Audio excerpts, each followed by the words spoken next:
Hey guys, tonight we drift back to the banks of the Nile, where soft sands hold secrets and even the stillest nights whisper stories from a time long past. You lie there now, wrapped in the desert's hush, warm winds brushing your cheek while the stars blink patiently above you, exactly as they did over 5,000 years ago. A low murmur rises from somewhere in the village, last-minute chatter before the whole world quiets for sleep. And nearby, a cat, sleek, silent, uncaring, slips through a reed curtain and curls up at the foot of someone's woven mat. Welcome to bedtime, ancient Egyptian style. There's no plush mattress here, no goose-down pillow or memory foam to coddle your dreams. Instead, you're handed a curious-looking object, a U-shaped stone or perhaps carved wood, polished smooth and oddly cooled in your palm. You squint. Is this a tiny footstool? A weapon? A decorative bookend? Nope. This is your pillow. And yes, you're expected to sleep with your neck gently resting in that arch as if your skull is some divine artifact that shouldn't ever touch the floor. Because, well, to them, he kind of was. Now, don't panic. You probably won't survive this kind of sleep system without a crick in your neck. But the ancient Egyptians, they were pros. So, before you get comfortable, take a moment to like the video and subscribe, but only if you genuinely enjoy what I do here. And let me know where you're watching from and what time it is where you are. I love seeing how far this sleepy little history caravan travels. Now, dim the lights, maybe turn on a fan for that soft background whir, and let's ease into tonight's journey together. You're lying on a woven mat made from palm reeds. The texture is rough, but it doesn't bother you. The Nile breeze keeps you cool, and there's the faint scent of frankincense clinging to your clothes. Around you, families settle in. Some are lighting oil lamps, others are whispering bedtime stories to sleepy-eyed children. There's a rhythm to it, this transition from day to night, a kind of gentle societal exhale. And just about everyone has that same strange object under their head. The Egyptian headrest isn't a one-size-fits-all thing. It comes in stone, wood, ivory, depending on your status. Pharaohs got ornate gilded ones carved with symbols of eternity. Farmers? More basic, utilitarian. Still, the shape is always the same. A curved base to cradle the neck, supported by a pedestal, raising your head off the mat just enough. You lower your head onto one and immediately wonder what ancient chiropractor invented this medieval torture device. But then, oddly, it makes sense. You feel elevated, open, aware of the air swirling around your neck. There's something ceremonial about it, like your body is aligned with the cosmos, or at least the nearest sand dune. Headrests weren't just weird ergonomic devices. They held meaning, lots of it. To Egyptians, the head was sacred, home of the spirit, the essence, the ka. Letting it lie flat on the ground? Too vulnerable, too exposed, too disrespectful to the divine blueprint of your body. So the headrest became both practical and spiritual. Mainstream scholars agree. Sleeping above the ground helped with airflow. It allowed hot air to circulate beneath the neck and scalp, crucial when you live in a place where air conditioning means sticking your face out a window after midnight. It also helped reduce contact with insects or critters. Think of it as the ancient version of sleeping cool. But fringe theories take it further. Some believe these headrests weren't just sleep aids, but spiritual conduits, designed to align the spine and neck in such a way that dreams could be received more clearly from the gods, a kind of divine antenna, tuned to nightly transmissions from the afterlife. Historians still argue whether these interpretations are metaphorical or literal. Were Egyptians really hoping to catch signals from Osiris while snoozing? Or was the symbolism simply woven into the culture without actual belief in transmission mechanics? Either way, you're lying there now, your head gently cradled above the earth as someone from a neighboring house murmurs a prayer to Hathor, goddess of motherhood and sleep. A breeze shifts the curtains. A cat stretches nearby and lets out a barely audible chirp before vanishing into the dark again. You start to feel it, that dreamy sensation of drifting.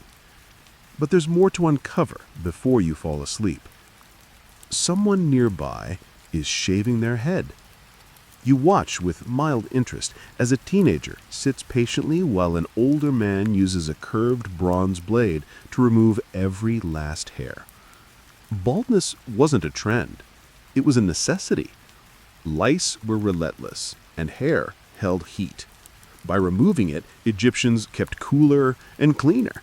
And perhaps with the head exposed, the headrest's effects were maximized. You begin to see the whole sleeping experience not as a moment of weakness or indulgence, but a kind of ritual, a daily preparation.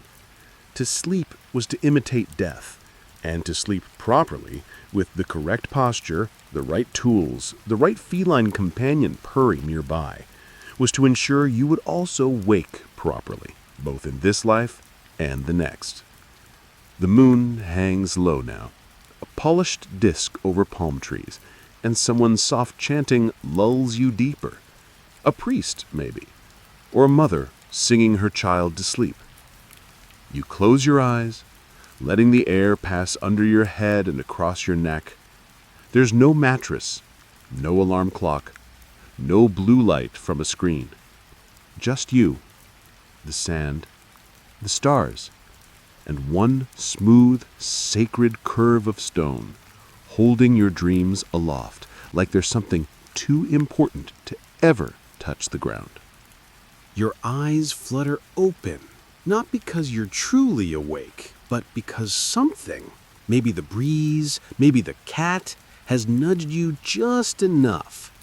It's the quietest part of the night now, that velvet black stillness between dreams and dawn. The kind of silence where even the Nile seems to hold its breath. And as you shift ever so slightly on your mat, your neck still perfectly supported by that curious U-shaped object, you start to wonder again, what is this thing under your head? It's not soft. It's not plush. In fact, if you had to describe it in one word, it might be inconvenient. But you keep using it. Everyone around you does. Some have headrests carved from wood, their surfaces polished from generations of use. Others, those with more coin to spare, have ones made of alabaster or ivory, etched with hieroglyphs, topped with tiny lion heads or cobras for extra flair. It isn't just about holding your head off the floor. It's not even just about airflow, though that helps. No, the Egyptian headrest is something stranger. It exists in this blurry space between tool and talisman, object and offering. It's both mundane and mystical. You roll slightly, testing the firmness. Still firm, still oddly dignified. You're not just sleeping, you're being preserved. Like you matter. Like your skull has been granted a tiny throne just high enough to whisper, you are a part of something eternal. Because here's the truth. Egyptians didn't view sleep the way we do. You don't just plop down and snore. You transition from life into rest, from consciousness into the shadowy lands where gods, spirits, and sometimes your Aunt Marithre like to drop in with cryptic messages about your behavior. So why wouldn't you want to do that with your head held high? And the design? Oh, it's genius. The concave cradle at the top is shaped to support the curve of your shaved skull, keeping it cool and steady through the night. That pedestal, tall and narrow, keeps your face away from biting ants or wandering sand fleas. And the base, wide enough to keep the whole thing from tipping over in the dark when you roll a little too enthusiastically. Some had cushions, thin linen pads draped over the cradle, maybe even a bit of palm fiber stuffed inside. But purists preferred the bare surface, clean, stable, symbolic. But don't be fooled by the minimalism. There's elegance here. Some headrests bore inscriptions meant to protect the sleeper. Phrases like, "May your enemies not disturb your dreams," or "You rise with the sun," a hopeful reminder that sleep was not a permanent state, hopefully. And speaking of sunrises, you're suddenly aware of how the headrest mimics the horizon. Two raised ends, curved like the twin peaks of the eastern sky, with your head resting where the sun would rise each day. Coincidence? Maybe. Or maybe it's just one of those symbols that got baked into the culture without anyone fully realizing it. Historians still argue whether the shape had intentional cosmological meaning or if it was just a convenient ergonomic solution. But Egyptians were big fans of dual-purpose design, practicality wrapped in spiritual significance. So even if it started as comfort, it ended up as ritual.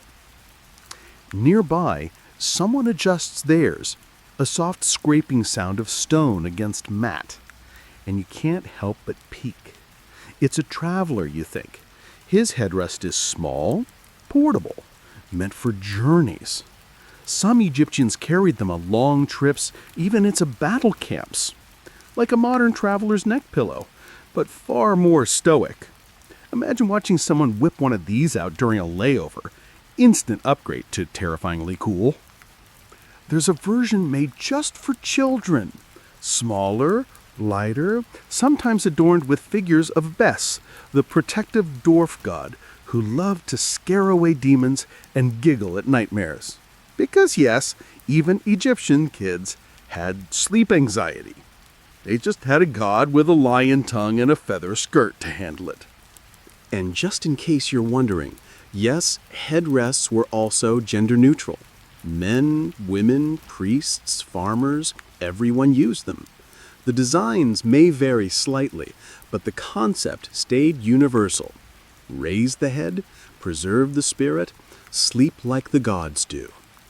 In fact, many depictions of deities in tomb art show them lying with heads elevated, as if to model the ideal pose for eternal rest. Osiris himself, lord of the underworld, is often shown with a headrest beneath his crowned skull, as if to say, even in death, you must rest with dignity. You can't help but chuckle softly. It's a far cry from your memory foam, but there's something compelling about it. Something still and ceremonial. It feels like you're participating in a sacred choreography every night. Lie down, align the head, tuck your hands over your chest like a mummy in training, and drift. The world around you hums gently, a distant flute, the occasional bray of a donkey, and somewhere, possibly right behind you, the soft patter of feline feet on hardened clay. You're not alone. Because as the humans arrange their mats and lower their heads onto carefully carved pedestals, cats slink in from the shadows. Sleek, silent, regal, they leap onto sleeping bodies, curl into warm crooks, and settle, not as pets, but as protectors. And the Egyptians, they don't swat them away. They welcome them. Because sleeping with a cat was never just about comfort. It was about protection. From evil spirits, from mice, from anything trying to sneak in during the dream hours. You shift again, the wooden curve of your headrest firm but familiar now. and beside you, a striped feline climbs atop your ankle, circles twice, and plops down as if this were her bed first, and you're just the mattress. She begins to purr, slow, heavy, like a lullaby sung through fur. And you wonder, could these ancient people, with their curious headrests and holy cats, have known something we forgot? Maybe sleep isn't just rest.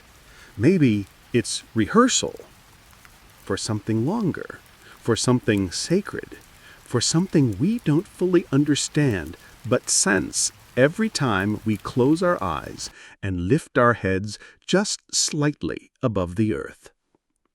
You barely notice the moment your body fully settles. The mat beneath you has warmed with your weight. The breeze has softened into little more than a sigh, and your neck miraculously has begun to accept the shape of the headrest. It's as if your spine finally got the memo.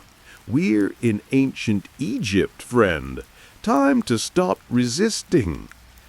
Someone nearby snores, not obnoxiously, just the kind of half-snore that hints at deep sleep and good digestion. It fits the atmosphere. There's something charming about it, like the soundtrack of a civilization in repose. Your eyes trace the curve of a nearby headrest, catching the gleam of moonlight across polished stone. It's oddly beautiful, and for something that looks like it belongs in a chiropractor's toolkit, it somehow radiates serenity. You try to imagine a world before pillows. No down feathers, no plush polyester, just hard surfaces, elevated skulls, and perfect posture. How did we get here? You drift through time, watching Egyptian sleepers arrange themselves like living hieroglyphs, flat on the back, hands crossed, legs straight. No fetal position, no twisting into a blanket burrito, just straight up sarcophagus style. And here's the weird part. They weren't doing it for fun, or even because they liked the stiffness. They were doing it because it mirrored something much more important: death. Sleep wasn't me time or 8 hours for health. It was rehearsal. Egyptians believed every night you slipped into a temporary death, and every morning you were reborn, pulled back from the shadows by the sun god Ra himself. That's why posture mattered. You sleep like the dead, so you can wake like the living. It sounds dramatic, sure, but think about it. If you lived in a world where the afterlife was more real than Monday, wouldn't you treat sleep with a bit more reverence? Even the position of your head mattered, tilted just right to keep your soul, your ba, from floating off too soon. That's what the headrest did. It wasn't just a prop, it was a guardian, a symbolic barrier between your spirit and whatever tried to sneak into your dreams uninvited. Now, let's talk about the Ka, that essential life force that needed constant care and alignment. Egyptians believed the Ka left your body during sleep, wandering, observing, maybe even chatting with gods or ancestors. But it needed a safe way to come back. If the body shifted or the head slumped, the Ka might get confused, or worse, lost. Hence the headrest. Rigid, reliable, aligned. Modern scholars debate how literal this belief was. Did ancient Egyptians genuinely think the soul would lose its way if your head tilted too far? Or was the symbolism just deeply ingrained in the ritual of sleep? Historians still argue whether these beliefs were metaphorical, spiritual, or perhaps both, somewhere between dream logic and practical superstition. Either way, your neck has never felt more important. And that stiff sleeping pose, it wasn't just spiritual, it was strategic. Egypt's desert climate meant that the night air got surprisingly cold. Lying straight and covered with linen helped retain warmth. Curling up might have seemed instinctive, but it exposed more skin to the air, disrupting temperature regulation. The stiff posture doubled as thermal management, practical and symbolic. Classic Egyptian multitasking. And then there were the funerary implications. Walk into any tomb painting and you'll spot it. A figure lying flat, head perched high, hands crossed peacefully. It wasn't just artistic convention, it was instruction. This is how you rest, tonight and forever. Headrests were often buried with the dead, not just for comfort, because mummies don't toss and turn, but as part of the toolkit for the afterlife. Tomb texts describe headrests carved with spells meant to help the dead rise again each morning. Literally, they were resurrection devices, alarm clocks for the soul. You begin to realize that in this world, sleep, death, and rebirth weren't separate things. They were one continuous cycle. You die a little at night, you rise again with the dawn. And when your final sleep comes, hopefully you've practiced enough to get it right. A rustling sound breaks your thoughts. The cat. She's back, brushing against your hip before settling near your shoulder. Her eyes glow faintly in the dark, and for a moment, you swear she's watching something you can't see. Something above you, or beyond you. Egyptians believed cats could see spirits. They were guardians of thresholds, of transition spaces, between wakefulness and sleep, between life and death, between your body and your ka. And let's be honest, if you're placing bets on who sees the unseen, it's the creature that can stare at a wall for 10 minutes without blinking. The feline flicks her tail, as if to say, "Carry on, mortal," and begins to purr again. You listen to the cadence. It's slower now, soothing. Your own breathing follows it. Inhale, exhale. You let yourself sink. This isn't just a nap anymore. This is communion with time, with tradition, with every shaven-headed sleeper who ever lay beneath the stars and trusted that a sliver of carved wood would keep their soul safe until sunrise. And somehow, in this strange arrangement, neck propped, spine aligned, and cat guardian at your side, you feel more at ease than you felt in days, maybe weeks, maybe ever. You're not just mimicking the dead, you're respecting the cycle. Because tonight, you sleep like an Egyptian.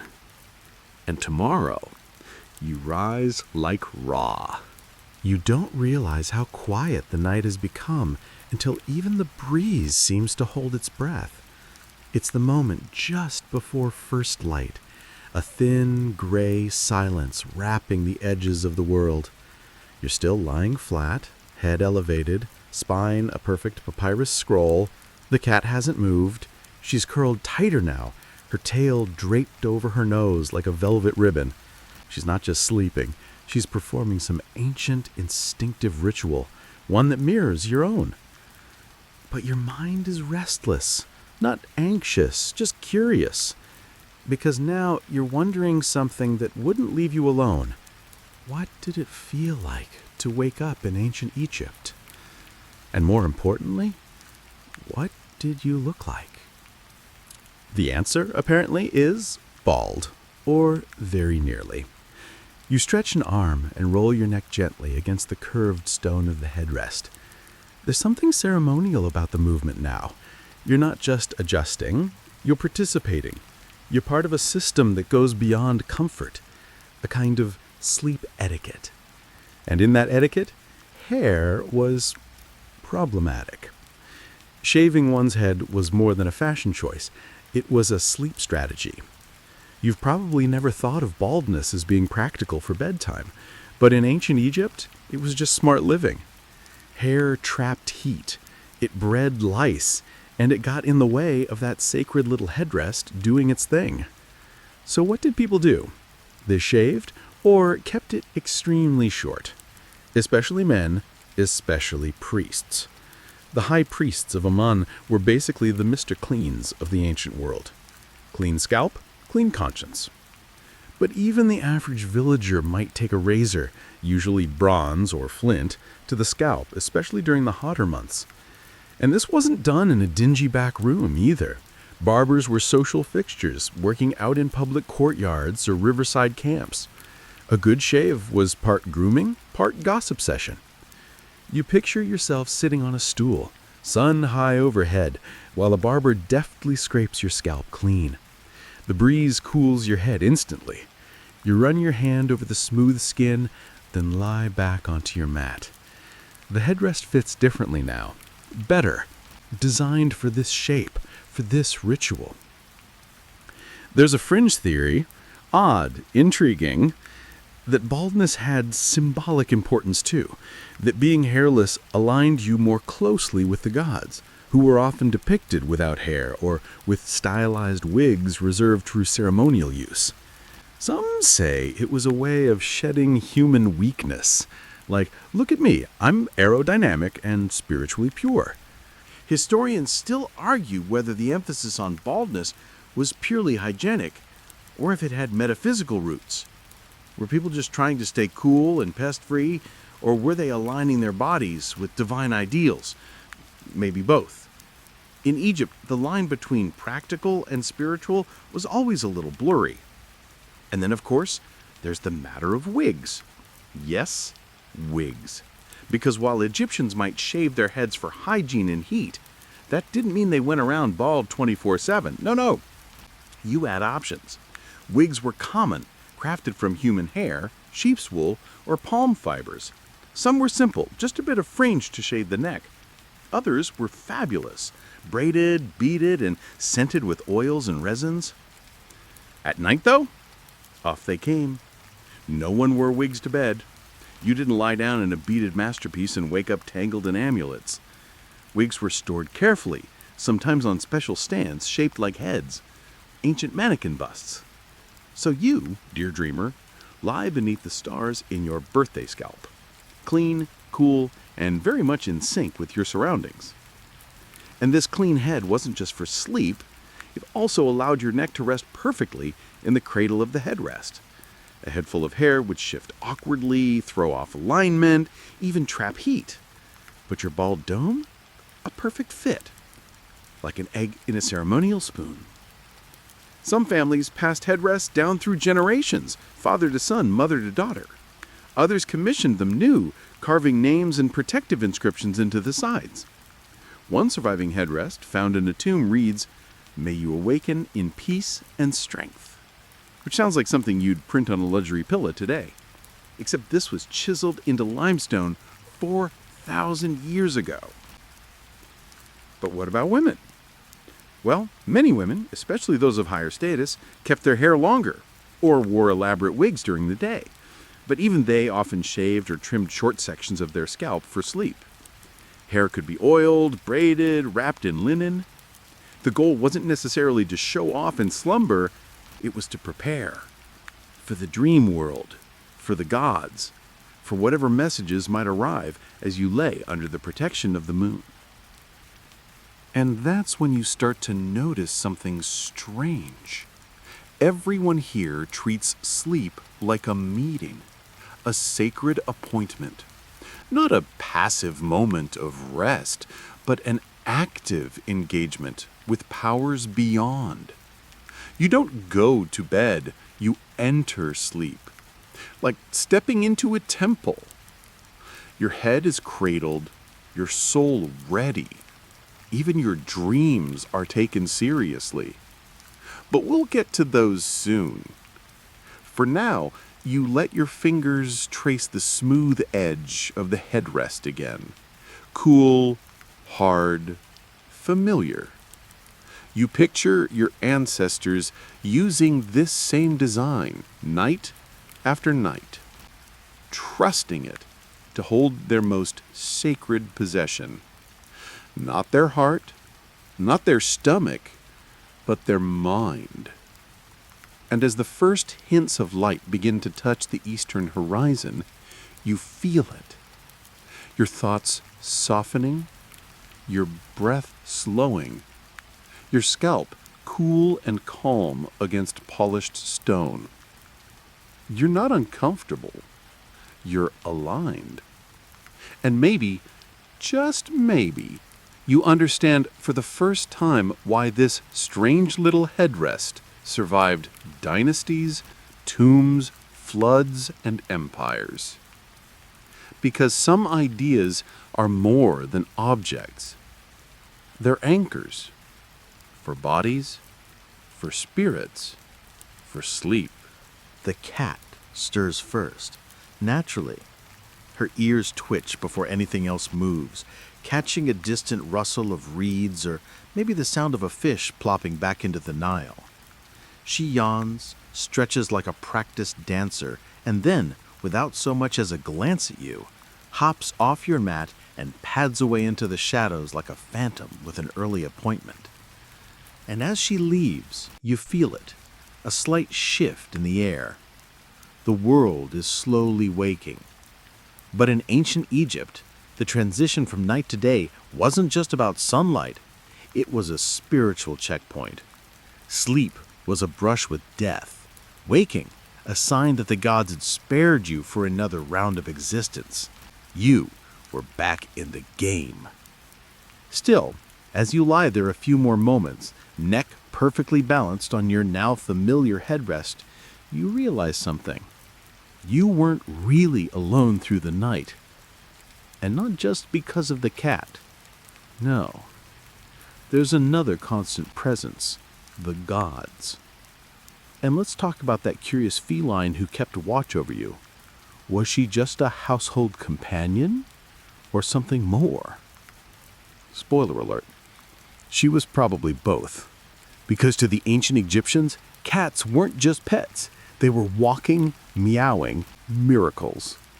Your little midnight snuggler may look like she wandered in looking for a warm ankle, but her presence at your bedside was deeply significant.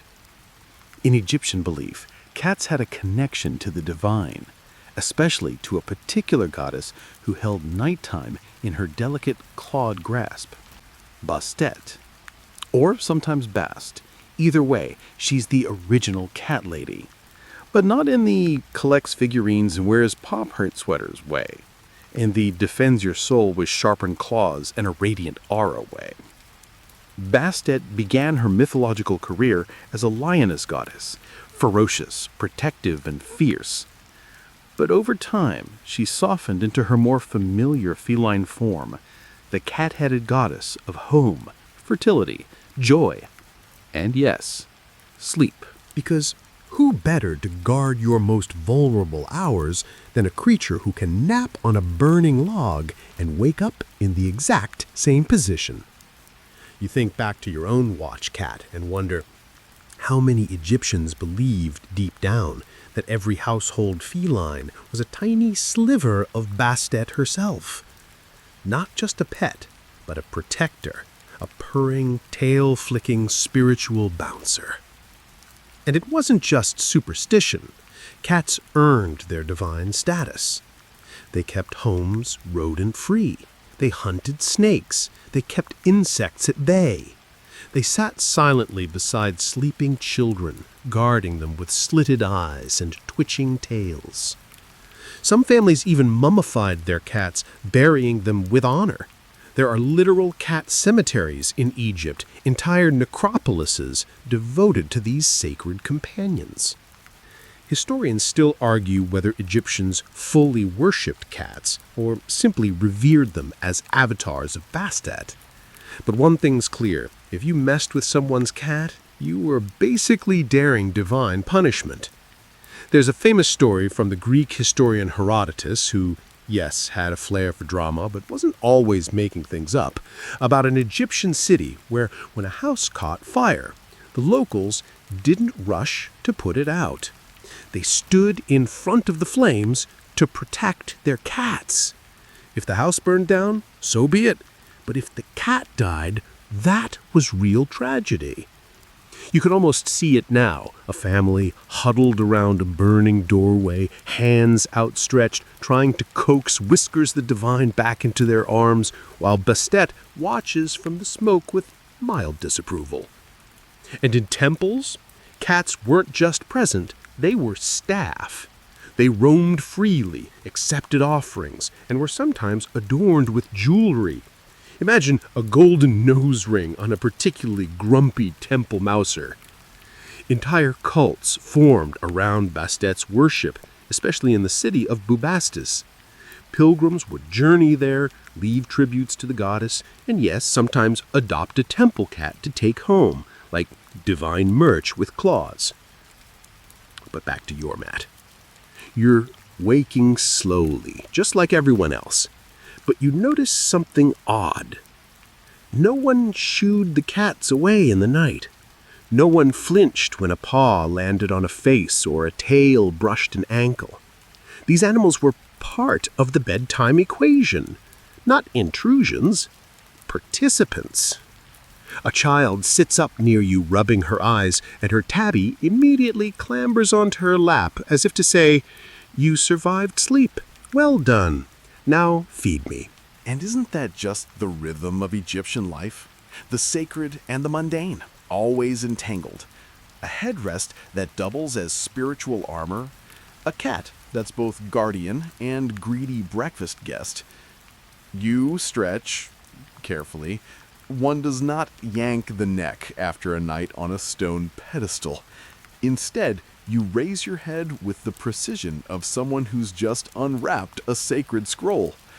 The headrest, slightly warm from your skin, feels like an extension of your spine now.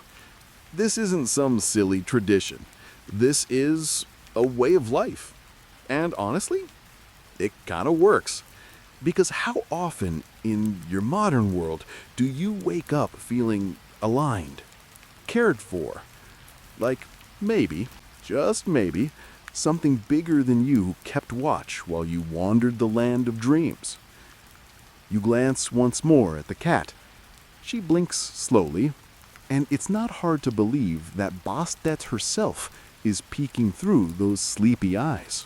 The village has begun to stir. Somewhere nearby, a pot clinks against stone. A donkey brays indignantly at the very concept of mourning, and from within a modest home, just a few mats away, someone lets out a low, yawning chant to the rising sun. Not a dramatic hymn, just a muttered thank you for still breathing, for waking up. And you're still lying there, taking it all in, neck tingling from its elevation, that peculiar weightless sensation lingering at the base of your skull. The headrest, this strange sacred tool, has somehow become familiar. Your body has adjusted to it.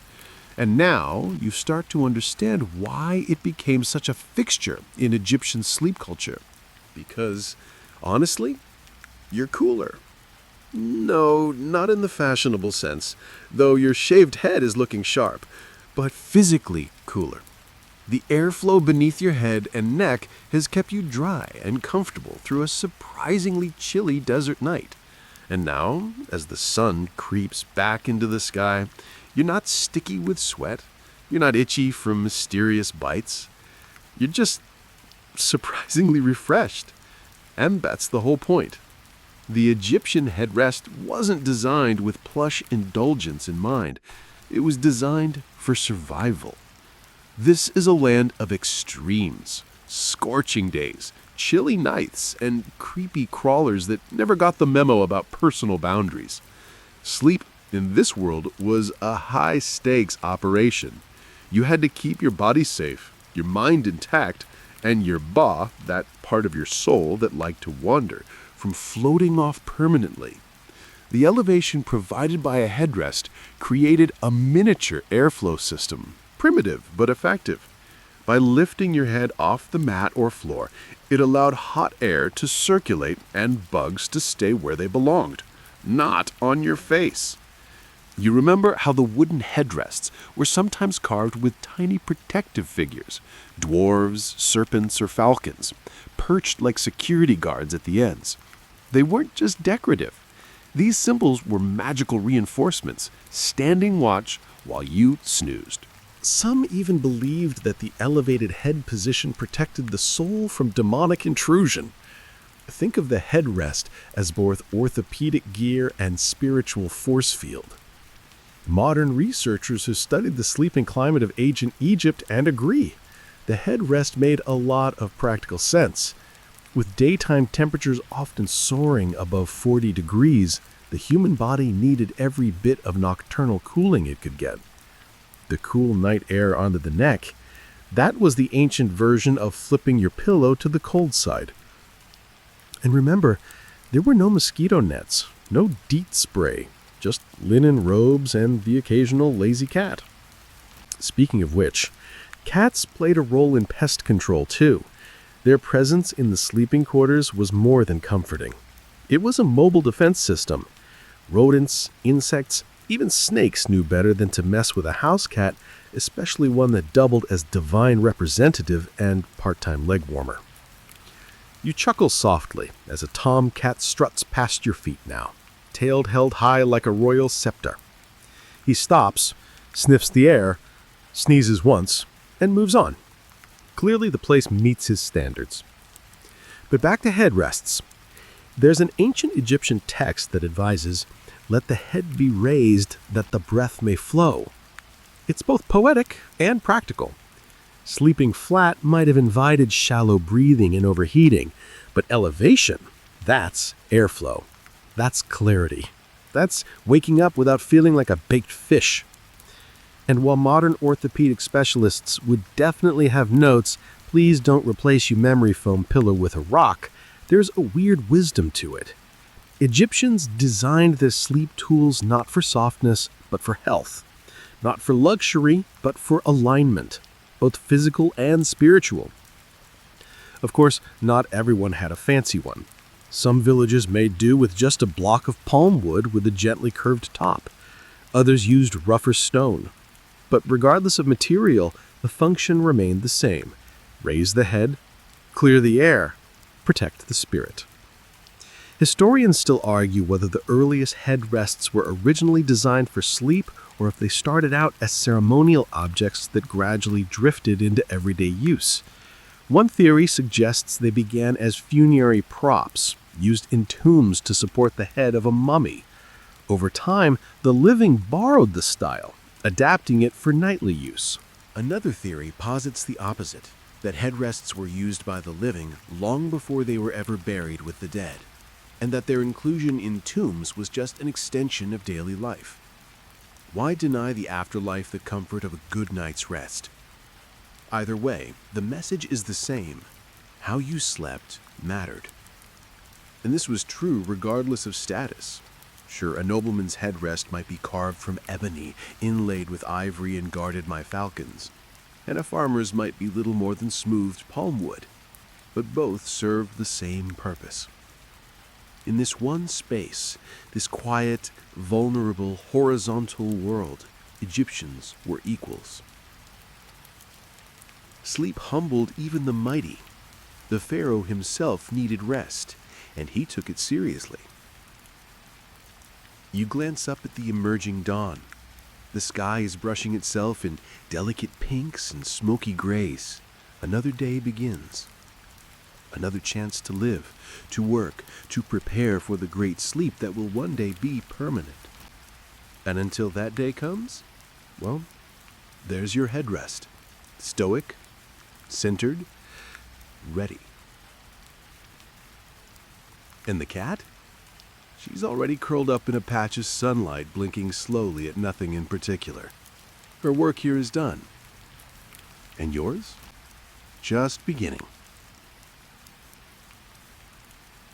But for a few more minutes, you let yourself lie back, feel the curve of the wood beneath your skull, and breathe in the quiet logic of a civilization that treated rest not as indulgence, but as an art. By now, the sun has fully broken across the horizon, and the Nile glows like melted gold.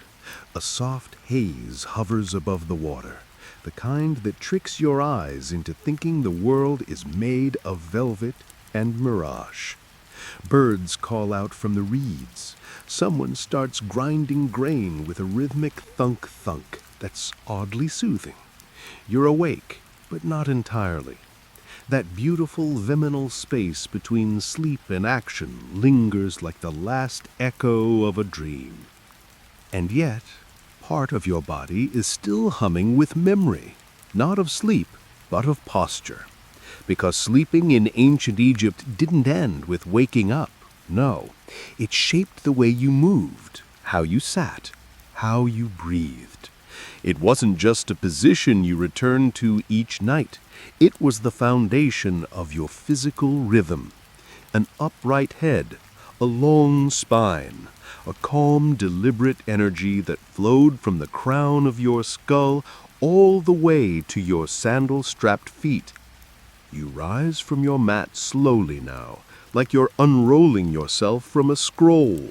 No groaning, no twisting into a pretzel just to escape your bed. You feel supported, aligned, and that's no accident. The headrest trained you. It was subtle. Night after night, it coaxed your body into a habit of length and openness.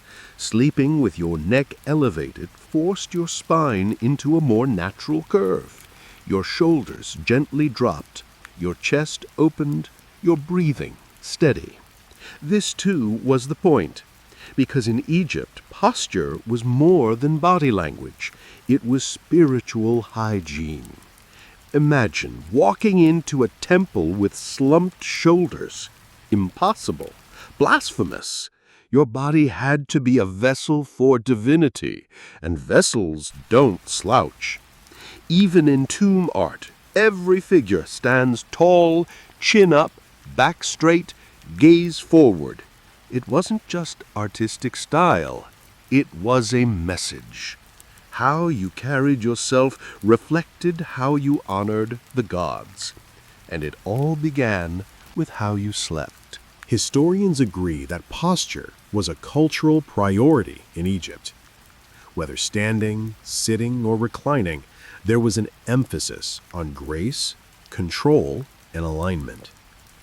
And yes, it starts to sound suspiciously like something you'd hear in a modern yoga class. But here's the twist. The Egyptian version of good posture wasn't just physical elegance. It was a kind of energetic discipline. You contained your breath. You anchored your soul. You became a conduit, not just a body. Now imagine doing that every single day. A hard headrest may seem barbaric by today's standards, but it shaped more than your sleep. It influenced your daytime self, keeping you upright, focused, even meditative. Like sleep had taught your body a lesson, and you carried it with you through every offering, every harvest, every negotiation over papyrus prices. Even workers in the fields, bent over sickles and baskets, were trained by this nightly reset. They might toil bent, but they slept straight. They carried burdens, but they dreamed aligned. Some fringe theories even suggest that the headrest helped activate pressure points along the neck and skull, similar to what acupuncture would explore thousands of years later in China. Of course, this is speculative. Historians still argue whether there was any understanding of such energy pathways in Egyptian medicine. But it's an intriguing idea that the curve of the headrest was not just ergonomic, but energetically intelligent. And if nothing else, sleeping in such precise alignment meant fewer neck cricks, fewer headaches, fewer reasons to complain to your cousin the embalmer about tension in your occipital ridge. Back in your morning now, someone passes you with a jug of water. You nod, and they return the gesture, not casually, but with poise. The kind of nod that says, yes, I slept well, my soul returned, I am ready for whatever this life or the afterlife has to throw at me. You think about your modern life. Your pillow, a sagging cloud of forgotten fluff. Your mattress, a swirling sea of coils and confusion. Your neck, occasionally possessed by the spirit of a 97-year-old sailor named Claude. And here you are, after just one night on a polished piece of wood, feeling taller, straighter, clearer. It's absurd. It's undeniable. And as you roll up your sleeping mat and gently dust sand from your linens, you look back at the headrest resting in the sand, like a miniature sculpture, a tiny altar. It's small, sure, easy to miss, but it's done its job. It's changed how you sleep and how you stand. And you realize maybe that was the point all along. Sleep wasn't a break from life.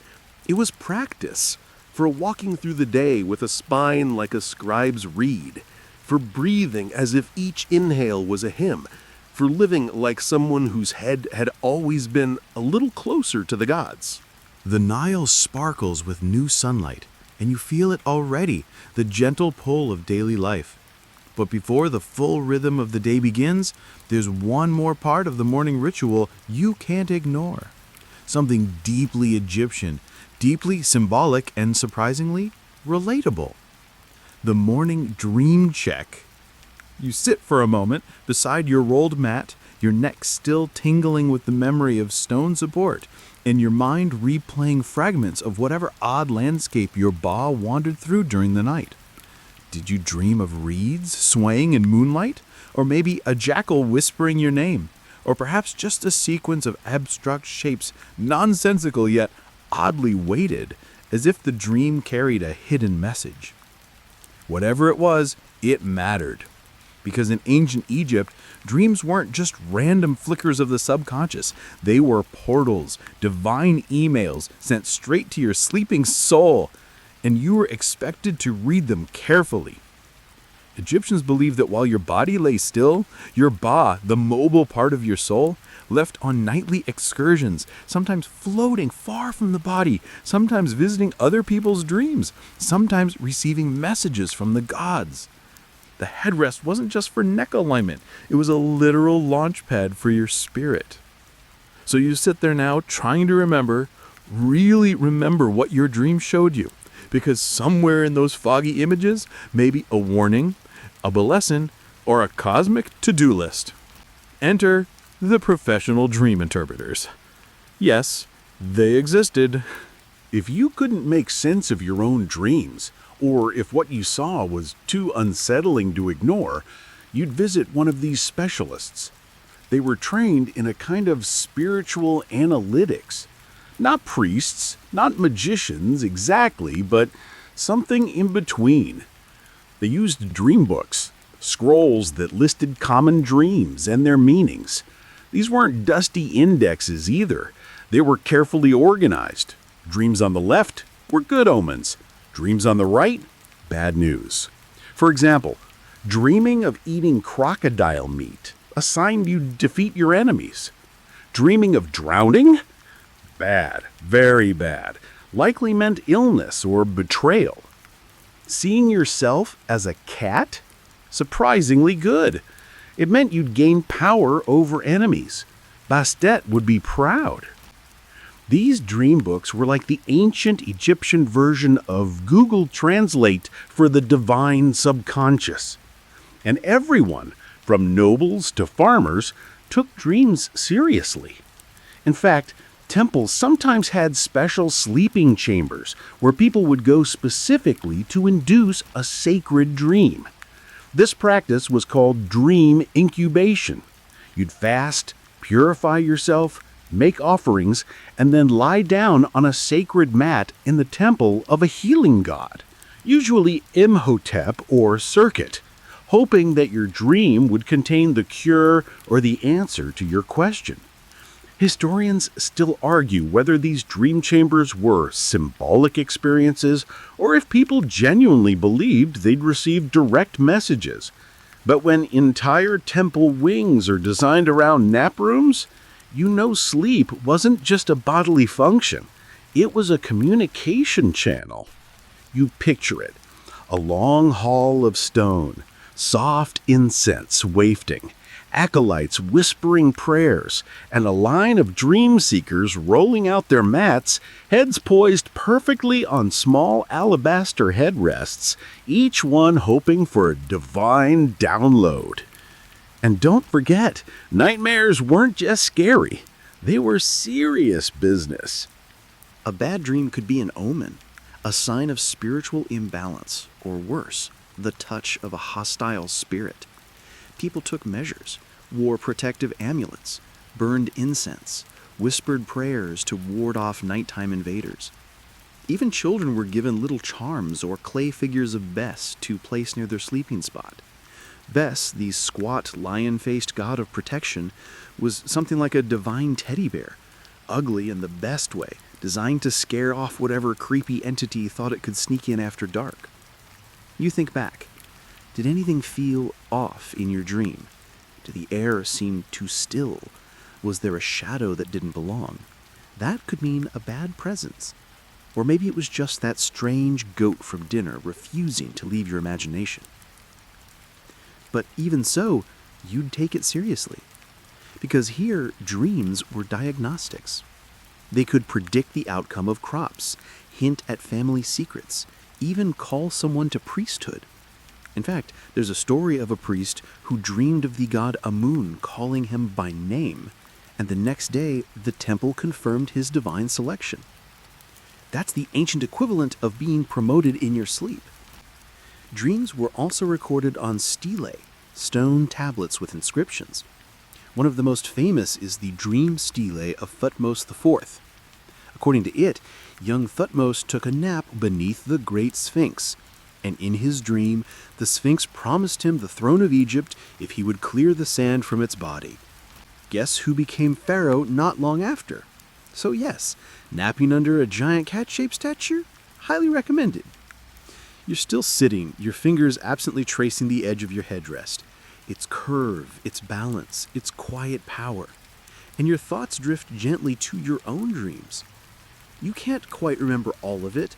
Something about climbing stairs that never ended, or maybe flying over water. But you remember how it felt. Weightless, focused, like someone was watching, like someone had something to tell you. And maybe, just maybe, tonight they'll try again. But only if you rest your head in the right way. Only if you make yourself ready. Only if you take your sleep and your soul seriously. By now, the village has fully awakened.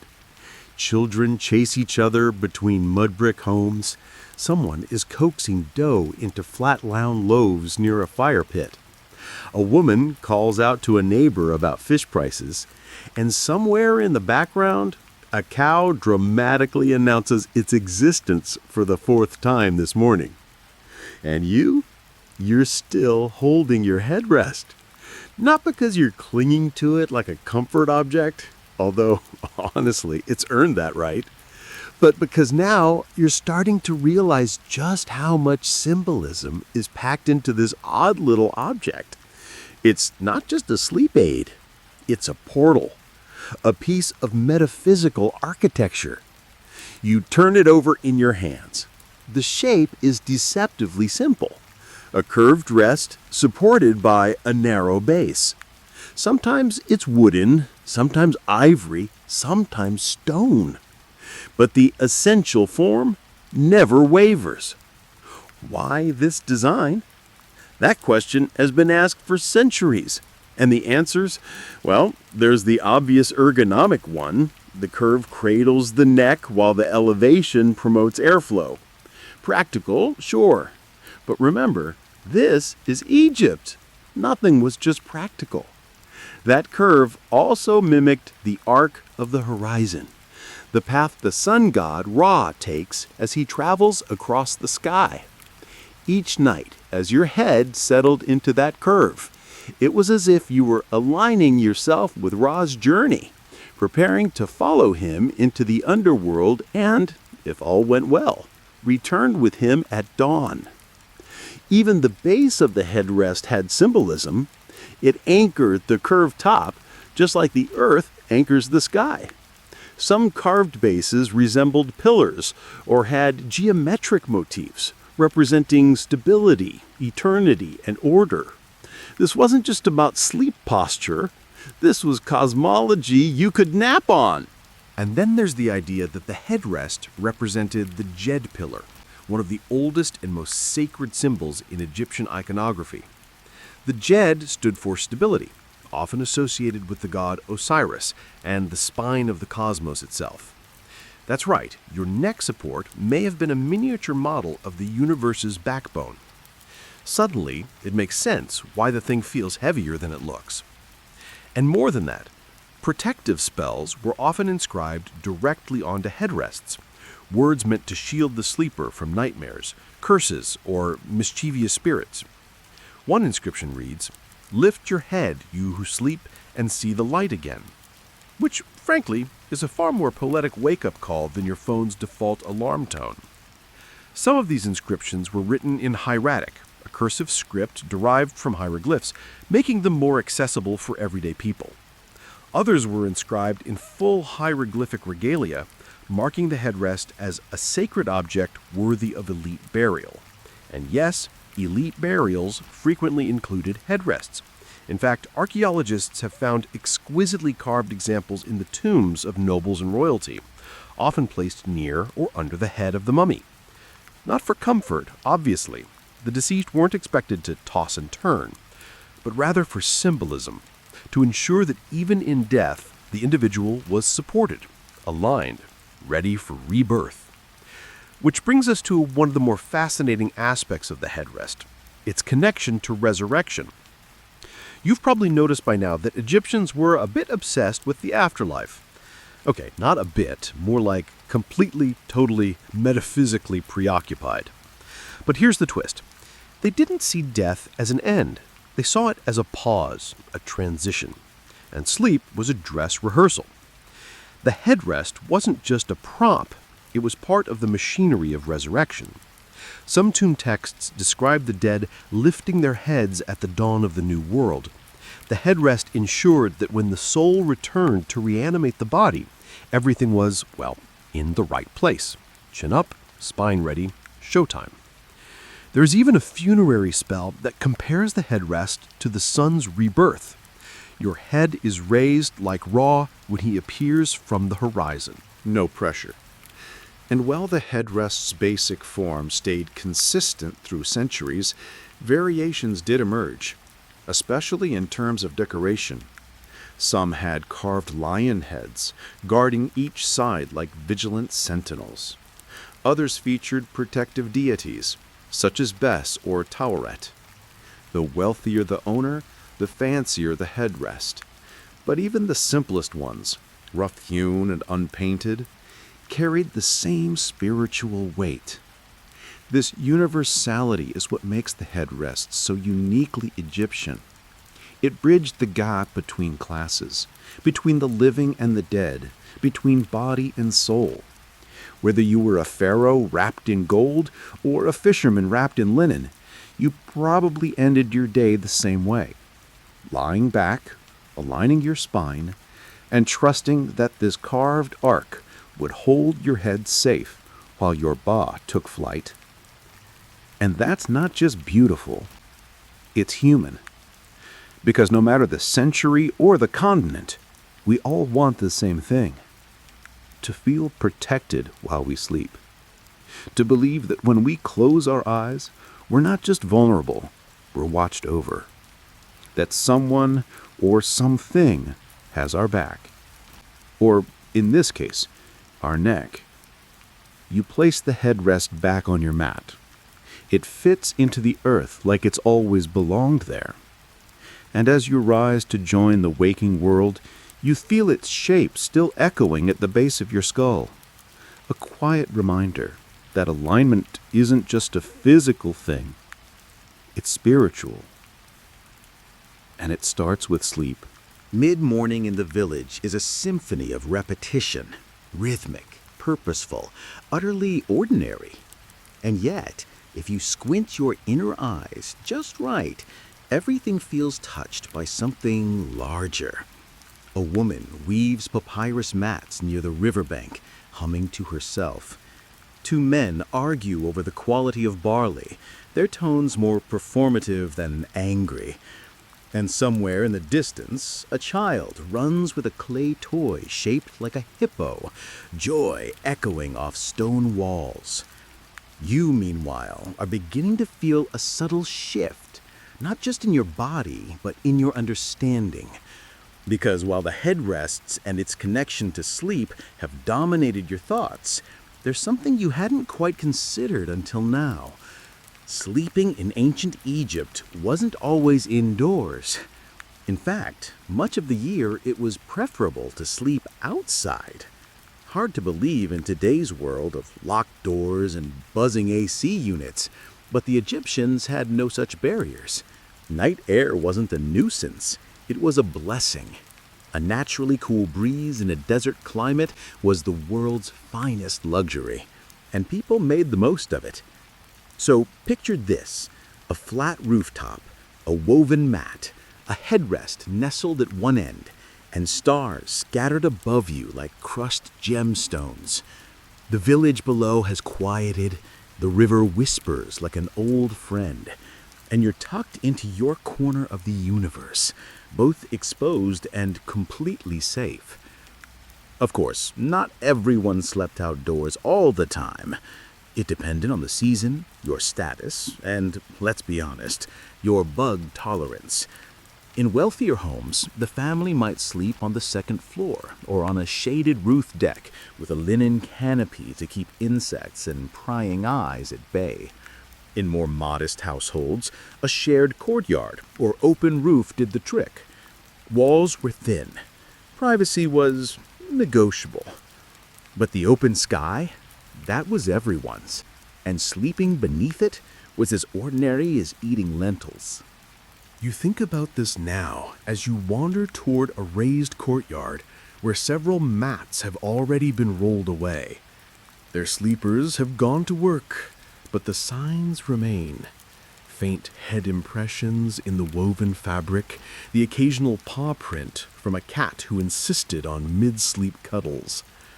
A few wooden headrests are left sitting, oddly upright, like sentinels waiting for their charges to return. It hits you. The headrest wasn't just furniture. It was portable, sacred space. You didn't have a bedroom. You had a sleeping setup. And the most consistent part of that setup? The headrest. Whether you slept in a merchant's house, a friend's courtyard, or beneath the open stars during a journey along the Nile, your headrest came with you, tied to a pack, tucked in with your robe, or cradled under your arm like a very uncomfortable teddy bear. Its presence meant you were ready to sleep and be protected. This portability also speaks to how fluid the Egyptian home was. Rooms weren't designated by function in the way we think of today. A corner used for a sleep at night might host a weaving frame by day. The threshold between domestic and sacred was always shifting, and the headrest floated right in that in-between space. Now imagine being a traveler, a trader moving along the Nile, or a pilgrim heading to Bubastat for the Bastet festival. You'd sleep on the boat, under the stars, your head cradled on the same carved block you used at home. It was your pillow, your ritual object, your compass. Historians still debate whether certain travelers used different styles of headrests while on the road. Simpler, less decorated models, but the general consensus is that most people preferred their own. You know the feeling. Hotel pillows? Always a gamble. Some archaeologists even argue that the headrest became part of one's personal identity.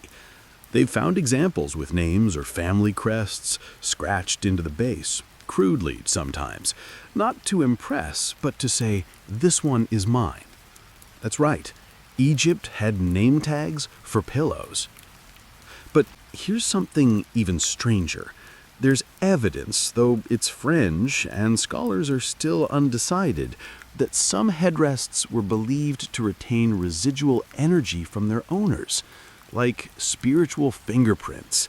You didn't just sleep on them, you slept with them, and over time they became attuned to your energy.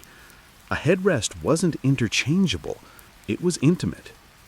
Some Egyptians even left theirs to family members in wills. Think about that. To my son I leave my land, my tools, and the headrest that cradled me each night.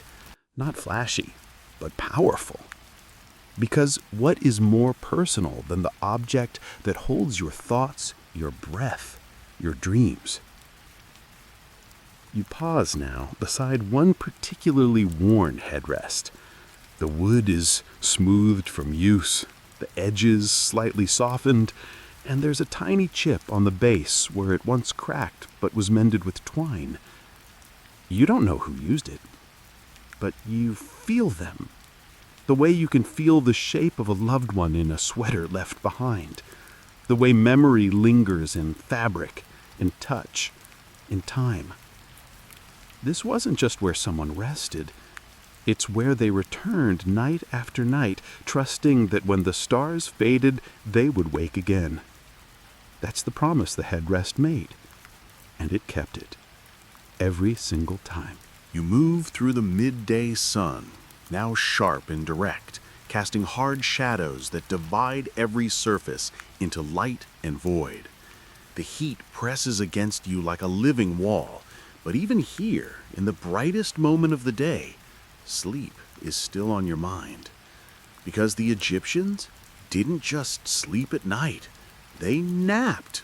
Oh yes, ancient Egypt was a land of the power nap, and honestly, it makes sense. With temperatures peaking to blistering levels midday, many workers, craftsmen, and farmers adjusted their routines to allow for periods of rest, intentional pauses, designed not just to restore the body, but to protect it from collapse. You think of the mouse slipping into shade beneath a tamarisk tree, or behind the cool interior wall of a temple, a mat rolled out, and yes, the trusty headrest in position, because even naps were done properly. And in a culture that emphasized alignment with cosmic rhythms, a nap wasn't lazy, it was ritual maintenance. But here's something unexpected. The headrest wasn't only a tool of sleep, it had a curious secondary life as a seat. Not quite a stool, not quite a chair. The shape of the headrest, compact, curved, and balanced, meant it could double as a perch for moments of stillness, when your legs gave out, or when you just needed to observe the world from a low, calm place. Picture an elderly scribe squatting in a corner of the temple courtyard, the headrest turned sideways, one bony hip perched on the curve, watching the world go by with narrowed, sun-wise eyes. It's not the use anyone writes about in textbooks, but the practicality of it? Utterly Egyptian. One object, multiple purposes, minimal fuss. Historians still debate whether this dual function was intentional or just a matter of convenience. Some say that headrests were occasionally designed with broader bases for this very reason, while others argued it's anecdotal, a side effect of a culture built on adaptability. But one thing is certain. Egyptians didn't separate sleep from life the way we do. For them, rest wasn't the opposite of productivity. It was part of it. This shows up even in their mythology. Think of the god Geb, Earth incarnate, always shown reclining beneath the sky goddess Nut. Geb is resting, always, but not passively. His rest supports the heavens. His stillness is action. Or consider Osiris, the god of the dead. He's not merely a corpse. He's a sleeping king, the ultimate napper, poised to rise again. His death is framed not as an end, but as rest before renewal. Which brings us to another curious detail. Headrests in dreams. Yes, dreams again. Stay with me. Some surviving papyri suggest that dreaming about a headrest could signal something significant. Dreaming of a broken one, an omen of instability. Dreaming of carving one, a sign of preparation for change. Dreaming of a golden headrest, that's a big one, usually associated with the favor of the gods or a spiritual awakening. So the headrest wasn't just a physical support, it was psychological architecture, a symbol of readiness, a cue that your body and your soul were safe to drift, to travel, to transform. And it wasn't just adults who used them. Children had headrests too. Tiny, simple versions, often hand-me-downs or carved by a parent who knew exactly the curve of their child's neck. The thought of that, the care, the craft, is quietly overwhelming.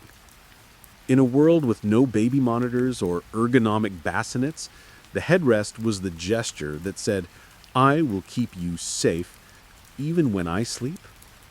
There's a preserved example in a museum collection, child-sized with little images of frogs, symbols of rebirth, etched onto the sides. The wood is so smooth it shines. You can almost picture the small head that once rested there, perhaps dreaming of rivers and gods, or just floating in warm, golden stillness. Even in their smallest moments, the Egyptians infused their lives with meaning. Rest wasn't wasted time, it was spiritual recalibration. And as you glance toward a shady alcove where a temple guard is quite clearly nodding off with a cat perched on his lap like royalty, you can't help but admire the entire system. It was slow, it was deliberate, it worked. So now, beneath the shade of an overhanging palm, you consider doing the unthinkable, joining them. Just a quick recline, a moment's pause, maybe even a dream if the gods are feeling generous. You retrieve your headrest, the one you've started to think of as your own, and place it gently onto the woven mat. You lower yourself, body first, then head, then neck, and finally, yes, soul. It feels right, familiar, like the curve was waiting for you all along, like the wood remembers your breath, like even Ra himself might stop by just to see what your Ba gets up to while you snooze. And in that gentle golden silence, you drift once more. Just nap. Just enough to realign. Just enough to remind your body what it means to rest with purpose. You wake slowly this time. There's no rush, no jolt, just a gentle return, like surfacing through still water. The light has shifted, softer now, gold turning to honey. Somewhere nearby, a flute sings a lazy tune, and palm fronds click together like old friends gossiping.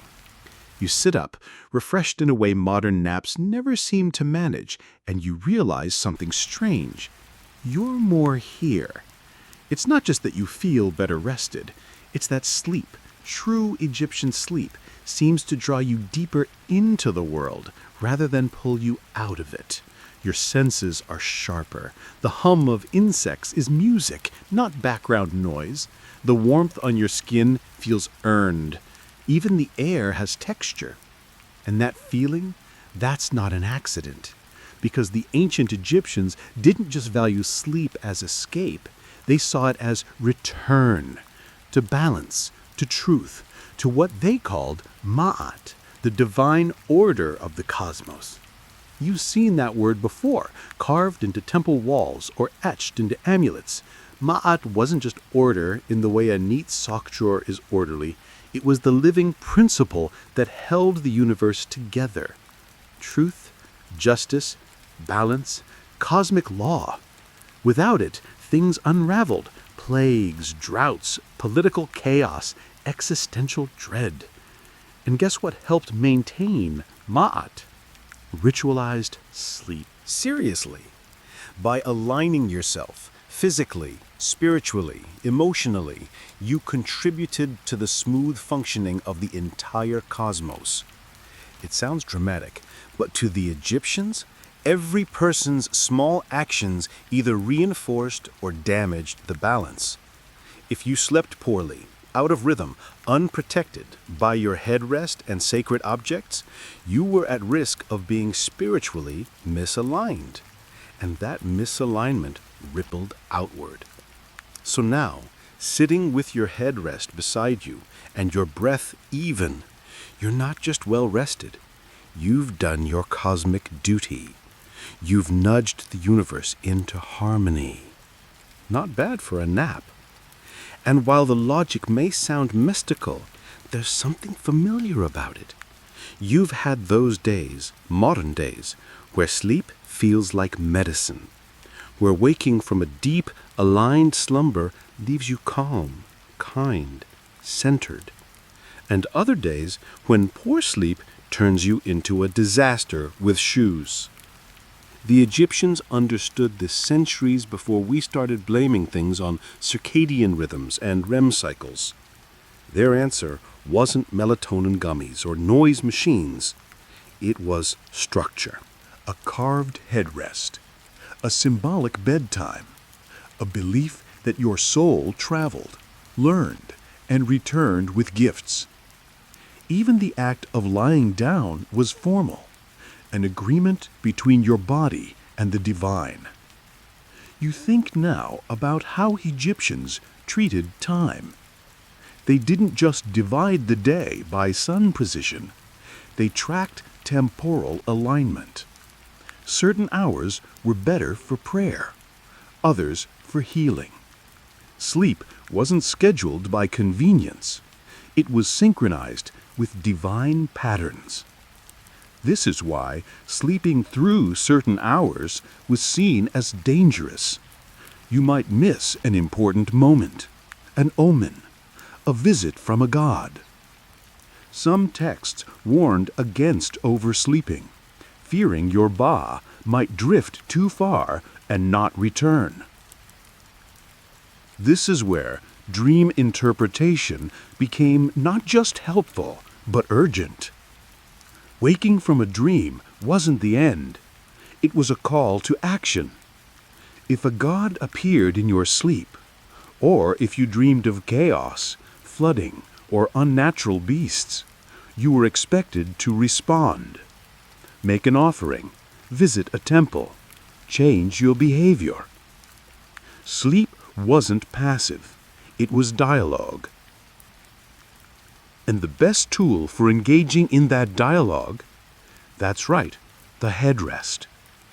Some rituals involved charging your headrest, placing it under the sun, washing it with river water, or whispering prayers before use. The idea was to cleanse it, to prepare it as a proper gateway between worlds. One rare papyrus suggests that certain priests, dream oracles, would loan their headrests to those seeking visions. These weren't just objects. They were tools of spiritual technology.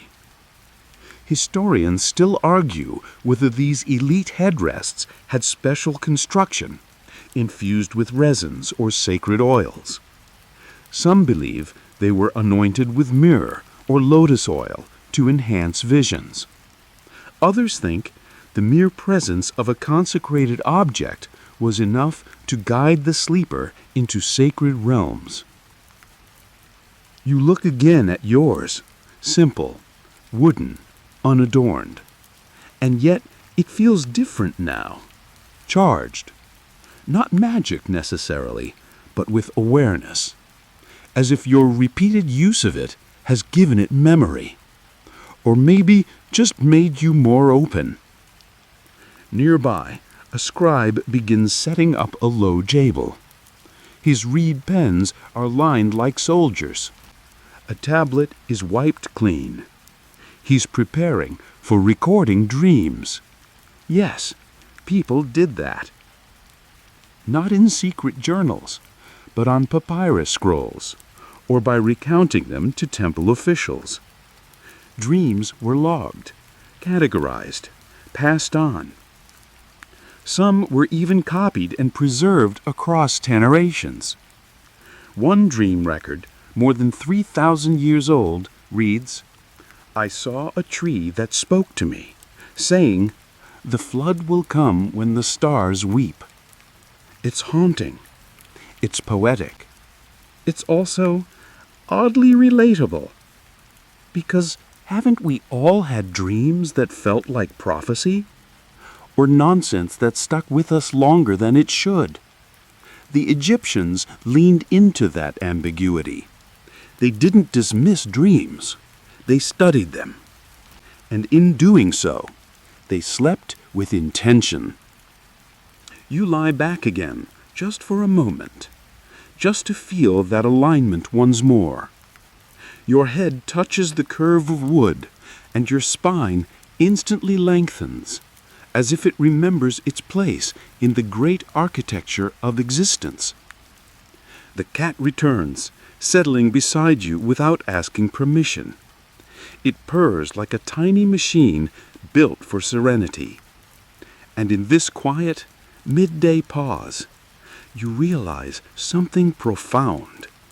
In Egypt, rest was wisdom. Sleep wasn't a retreat from life. It was how you understood life. The light has begun to tilt just slightly. Afternoon now, slinking in with long shadows and heat that clings rather than blazes. The Nile glitters in the distance like a strip of hammered copper, and laughter echoes faintly from a nearby courtyard. A group of children chases a ball made from wound linen, their bare feet kicking up tiny clouds of dust. And here you are, in the stillness between moments, one hand resting lightly on the curve of your headrest, the other trailing across the worn weave of your mat. The lines between waking and dreaming feel thinner now. Sleep, it turns out, wasn't the only time you drifted in Egypt. The body may move through the day, but the mind is always dancing. So let's take that dance one step further, into the night once more. Because as sunset approaches, so too does the daily ritual of preparing for sleep. And yes, for ancient Egyptians, bedtime was sacred. Not in the scented bath bubble tea way we've turned bedtime into, but in the deeply ritualistic sense. For them, lying down wasn't just a physical act, it was symbolic. Every night you rehearsed for death. Every morning you practiced resurrection. So, you didn't just collapse into slumber, you prepared. First, your space. The mat would be dusted clean, your sleeping garments, a simple linen wrap, smoothed and folded. Sometimes a bit of oil dabbed onto the wrists or temples. Nothing overwhelming, just enough to calm the nerves and maybe curry favor with the gods of dreams. Then the headrest, wiped down, checked for cracks, adjusted for just the right angle. You didn't want your soul misaligned when it launched itself into the cosmos. And finally, you might murmur a prayer, not long, not loud, but deeply felt. One common example, whispered like a mantra, "May my head be raised, may I see the stars. May my heart stay with me. May the gods guard my sleep." A quiet spell of protection, asking that your spirit return in the morning whole and unharmed. Historians still debate whether these sleep prayers were standardized or improvised, whether they were passed down word for word or shifted slightly with each generation. But most agree they mattered. A poorly prepared sleep was risky. A careless one could open you to dark forces or leave your soul untethered. You settle in once again, this time fully aware of the ceremony of the moment. You're not just lying down. You're aligning your body with the earth, your head with the sky, your soul with the stars. The cat, ever present, curls against your thigh like a sentient warmth generator. Egyptians, of course, adored cats, but not just for pest control, although they were excellent at that too. Cats were spirit guardians, believed to walk easily between worlds. When a cat curled up beside you at night, it wasn't just looking for comfort. It was guarding you, watching your dreams for signs of trouble, chasing away spiritual pests the way it swatted at flies. And in return, you welcomed the presence, like a living amulet. It's no accident that Bastet, the cat goddess, was linked to both protection and dreams. She was fierce and nurturing, capable of purring you to sleep and tearing a demon limb from limb in the same breath. You reach down now and gently stroke your feline guardian. Her purring shifts in rhythm, softer, slower. She's half asleep already. Smart girl. Meanwhile, the sky changes color by the second. The orange deepens into a bruised purple. The breeze smells like dust and jasmine and faraway smoke. Someone lights a lamp. Someone else sings a few notes of an old hymn before trailing off into silence. And in that silence, your mind turns to the Book of the Dead. Not a title you'd expect in a sleep story, but hear this. It wasn't really about death. It was about navigation, a guidebook, a map for the soul. And some versions include spells directly related to sleep. Lines about raising the head, seeing the light again, and passing through the hours of night untouched by evil. Because the journey through night, through sleep, was perilous, full of trials, full of gods with crocodile heads and serpents longer than ships. Your soul had to know what to say, where to turn, what spells to recite. That's why the repetition mattered. That's why your headrest had to be in just the right position. That's why the cat stayed. You were not merely sleeping. You were traveling. And the Egyptians, organized to the core, believed in packing well, even for dreams. You wonder now, if someone wrote your own Book of the Night, what would it say? Let her sleep deeply and dream in slow spirals. Let no regrets pass through her slumber. Let her awaken with spine aligned and soul intact. It has a nice ring to it. In the growing darkness, more people begin settling in. The village hum falls quiet. The soundscape narrows to a few late birds, the lap of the Nile, and distant jackals calling each other across dunes. And there's something about it all, this shared surrender, that feels immense. Because for all our modern noise and technology, the act of lying down at night, of trusting the world to hold us while we vanish for a few hours, that's still the most ancient, most universal thing we do. And the Egyptians? They did it with intention. They believed that how you slept affected how you lived, and maybe how you woke up into the other world. You lie back once more, cheek brushing the smooth, cool curve of your headrest, and you whisper, not loudly, but just enough that maybe God hears, "Raise my head, guide my dreams, let me return." Darkness settles now, velvet and complete. The kind of night that has no artificial glow, no blinking screens, no distant hum of traffic. Just the Nile, slipping quietly past the village like time itself. The stars overhead multiply with every minute, a mosaic of pinpricks and quiet fire, the Milky Way arcing so clearly it feels like you could touch it. And this celestial intimacy is no small thing. Because the ancient Egyptians weren't just stargazers. They were sky mappers, story carvers, and sleep-time cosmologists. To them, the sky wasn't a backdrop. It was a living, breathing landscape teeming with gods, spirits, and meaning. As you lie back on your headrest, neck aligned, breath slow, you realize that you're not just sleeping beneath the stars, you're sleeping within a myth. Let's start with Nut, the sky goddess. Picture her arched overhead, body painted with stars, arms stretching from one horizon to the other. She swallows the sun every evening, carrying it through her body in darkness, only to give birth to it again at dawn, the ultimate celestial cycle. Night wasn't absence, it was passage, transformation.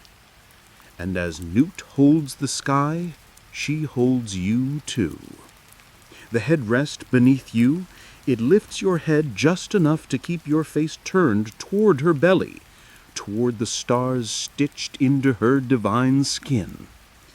It's said that when you sleep aligned with the sky, your soul can travel more easily. You move not just in dreams, but through them. The stars act as guides. And so the Egyptians plotted them meticulously. Sirius, the dog star, was particularly important. Its reappearance in the sky each year heralded the Nile flood, the lifeblood of Egypt. The rising of Sirius wasn't just an astronomical event, it was a cosmic alarm clock. Temples were aligned to starlight. Tombs were built to echo constellations, and many Egyptians believed that when they died, if judged favorably, they would become a star themselves, joining the great celestial family, twinkling overhead every night. You may be wondering, how does this relate to sleep? Simple. They saw no division between the night sky and the night soul. Dreams were not merely internal, they were astral. When your ba flew during sleep, it didn't just wander aimlessly. It journeyed through Nut, through the corridors of stars, sometimes even into the duat, the underworld realm. Ah, the duat. Now that's a place. You've heard it mentioned in tomb texts, in scrolls buried with pharaohs and priests. It's not hell, not exactly. More like a spiritual proving ground, a place filled with gates, gods, monsters, puzzles, and boats. Lots of boats. The sun god Ra travels through the Duat each night, fighting off Apophis, the chaos serpent, in a nightly battle to ensure the dawn returns. It's no small task. Apophis is enormous, coiled through the underworld like a snaking void, whispering destruction. And you? Your soul might brush against that battlefield while you dream. It's not necessarily scary, more mythic. Your dreams in the Egyptian view could intersect with divine moments. You might see Ra's boat. You might glimpse a protective deity, or feel the echo of a cosmic clash just on the edge of sleep. That's why the headrest mattered even more. It kept your body aligned, not just physically, but symbolically. It was said to lift your head above the grasp of Apophis, to keep your breath free, your ba agile, your path through dreams uncluttered by chaos. Some even believed that the curve of the headrest matched the curve of Nut's back, that by placing your skull there, you were resting directly against the sky goddess herself, a cosmic cradle. And the stars? They weren't just decorations. They were souls, ancestors, heroes, gods, each blinking reminder that someone had passed this way before you, that you were never truly alone in sleep. Even tomb ceilings were often painted as night skies, deep blue with golden stars, so that the dead could gaze upward, even in death, and feel themselves part of the heavens. You look up now. There, Orion. The Egyptians knew him as Sa, often associated with Osiris, a powerful symbol of resurrection and eternal life. To dream of Sa was to receive a blessing. To feel his presence was to know that the cycle, sleep, death, rebirth, was intact.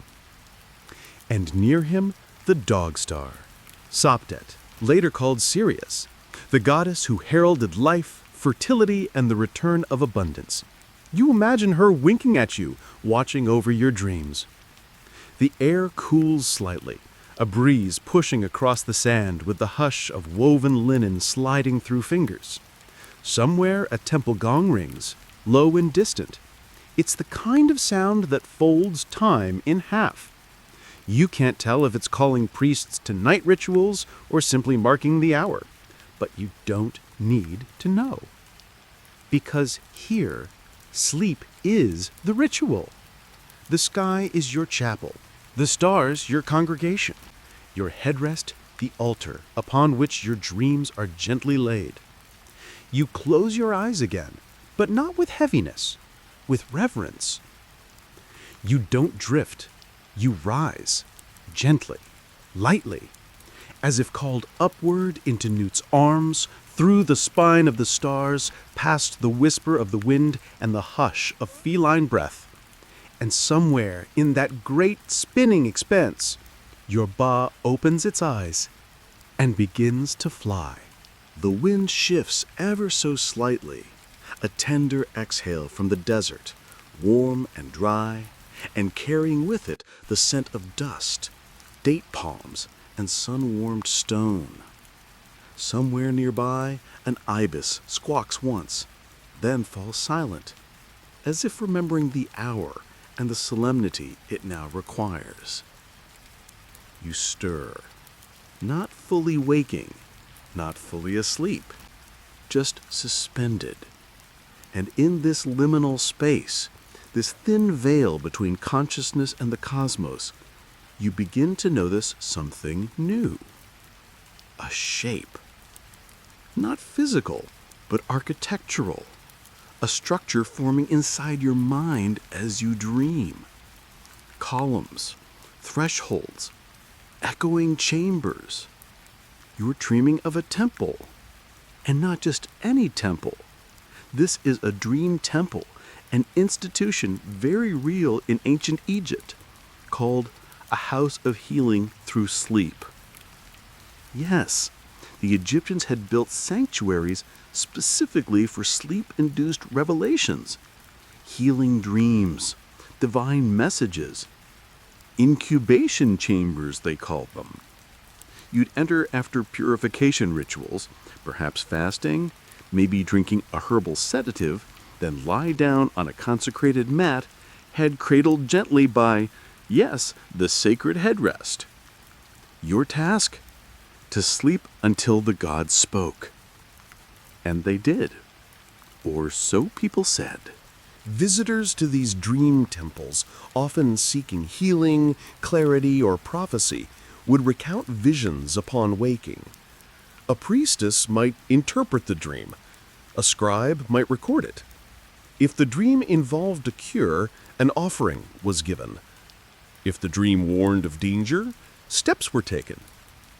Historians still argue whether these temples functioned more as spiritual hospitals or as social theological theaters.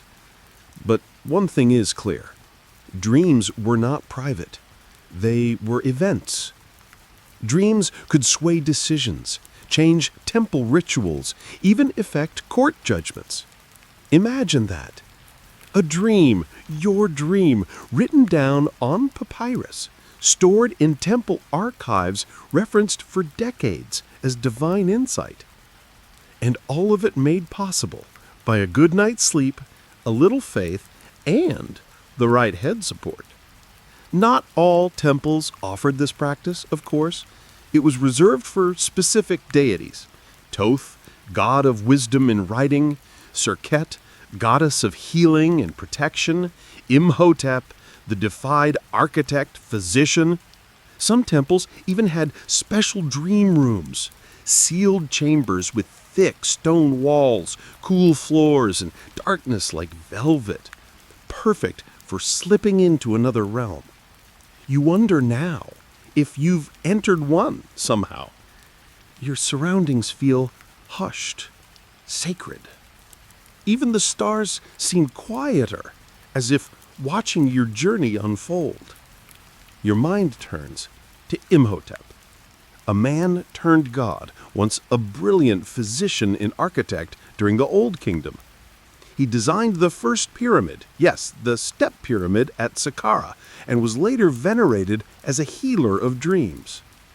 People came to his temples seeking answers they couldn't find in the waking world.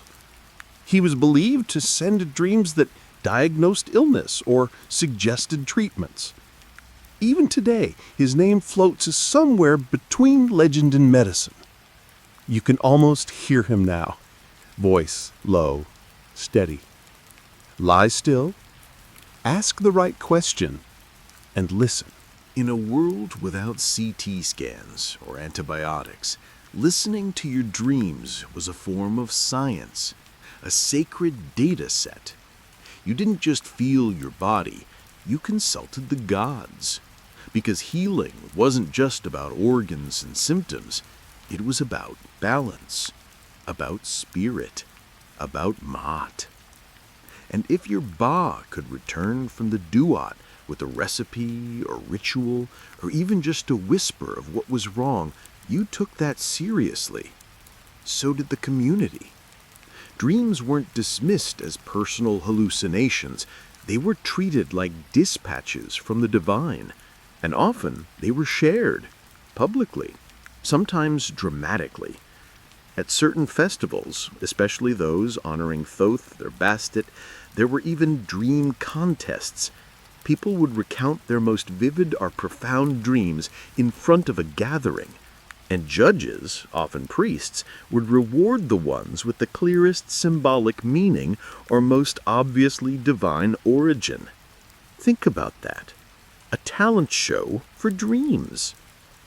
And somewhere, you hope, someone dreamt of flying across the Nile in a giant lotus boat, or speaking with a crocodile who gave surprisingly helpful life advice. These weren't just bedtime stories.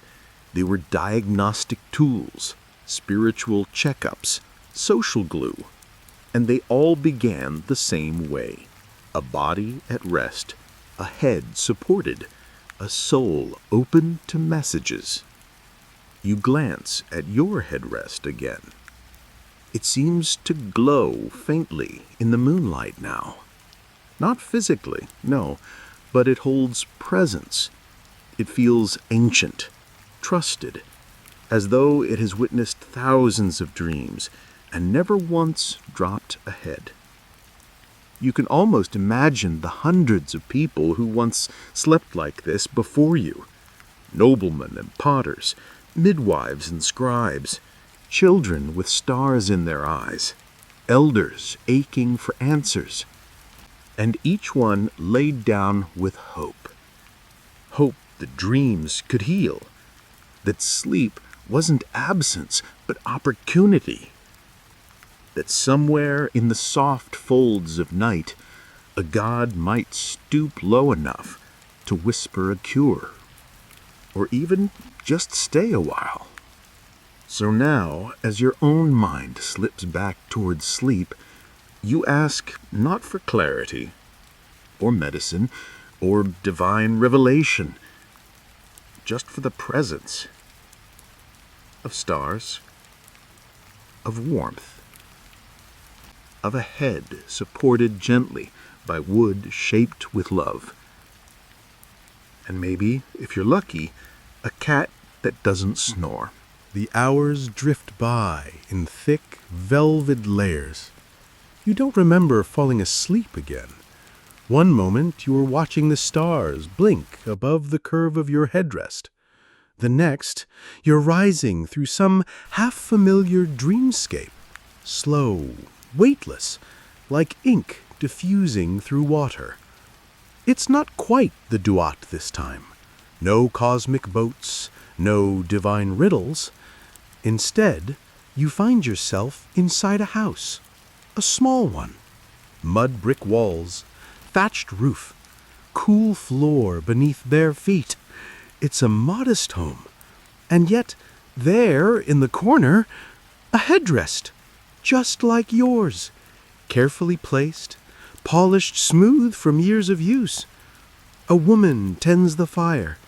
A man tightens the cord on a fishing net. A child sings to a doll woven from rags and palm fiber. It's a moment pulled from some deeply human archive, quiet and ordinary. And somehow it's more revealing than a conversation with a god. Because this, too, is Egypt. Not just temples and pyramids, but daily life threaded gently through sleep. As you explore the dream house, you start to notice signs. Amulets above doorways, jars etched with protective symbols, tiny figures tucked beside sleeping mats, figurines of Bes, the squat, lion-faced god of the household, protector of families, children, and, you guessed it, sleep. Bes was beloved in ordinary homes. Unlike the lofty, distant gods of sun and sky, Bes was local, intimate. He grinned at you from pots, leapt from wall paintings, and was often carved on bedposts, or, more relevantly, on the sides headrests.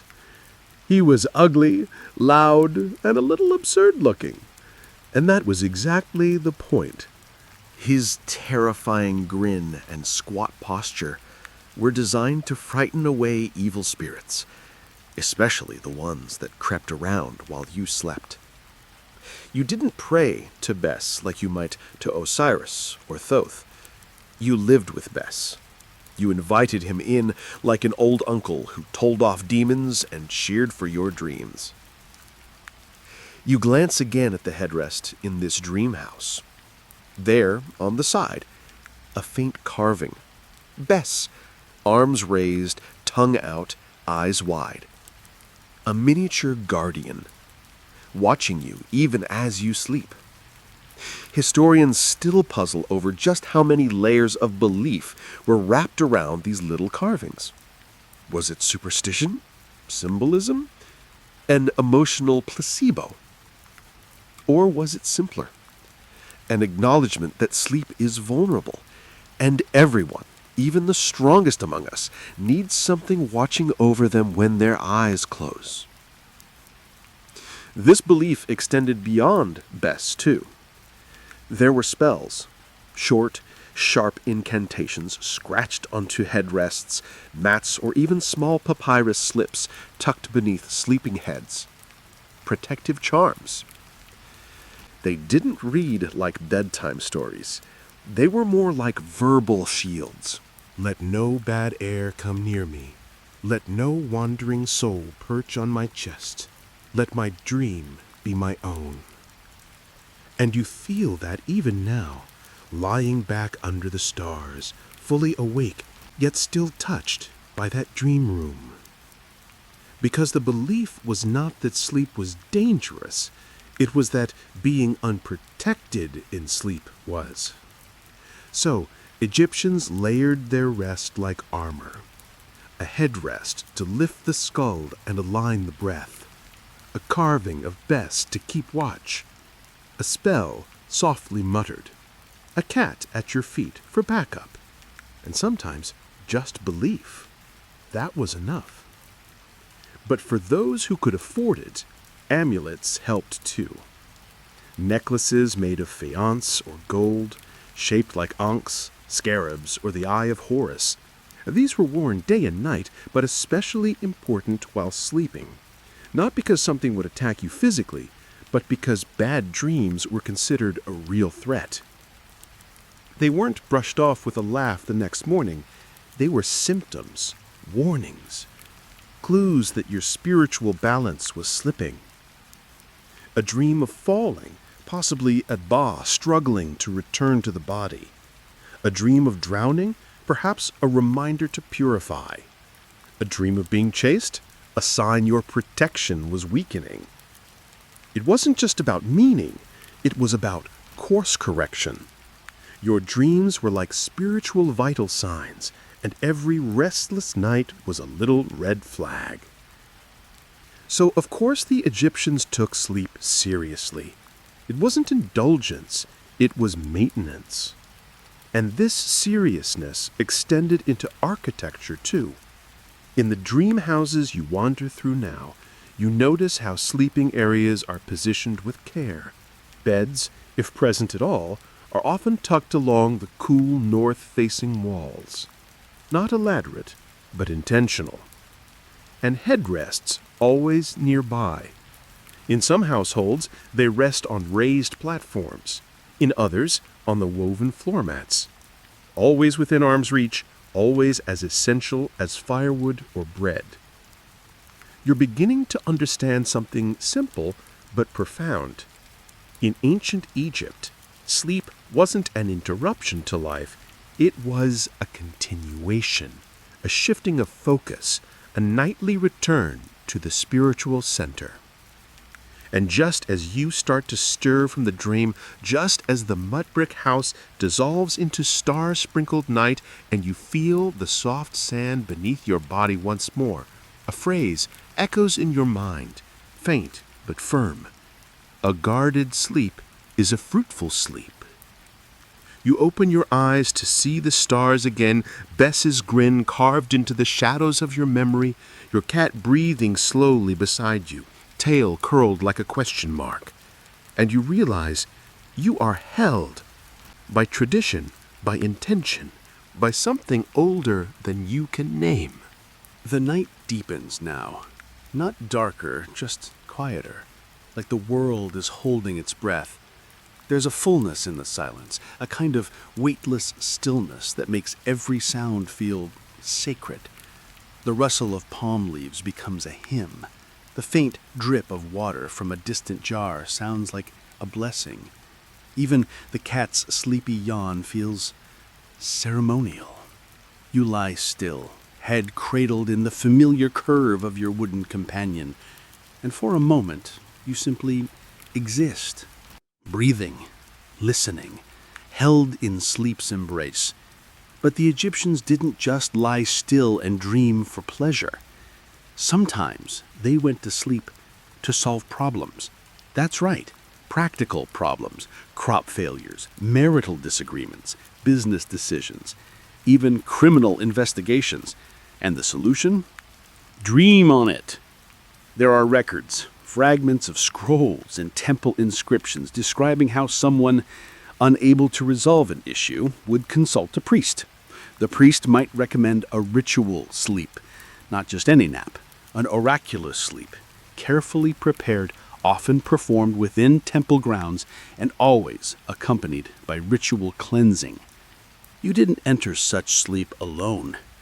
You were guided, perhaps by incense, perhaps by chanting, perhaps by a priestly voice reminding you what question to ask the gods.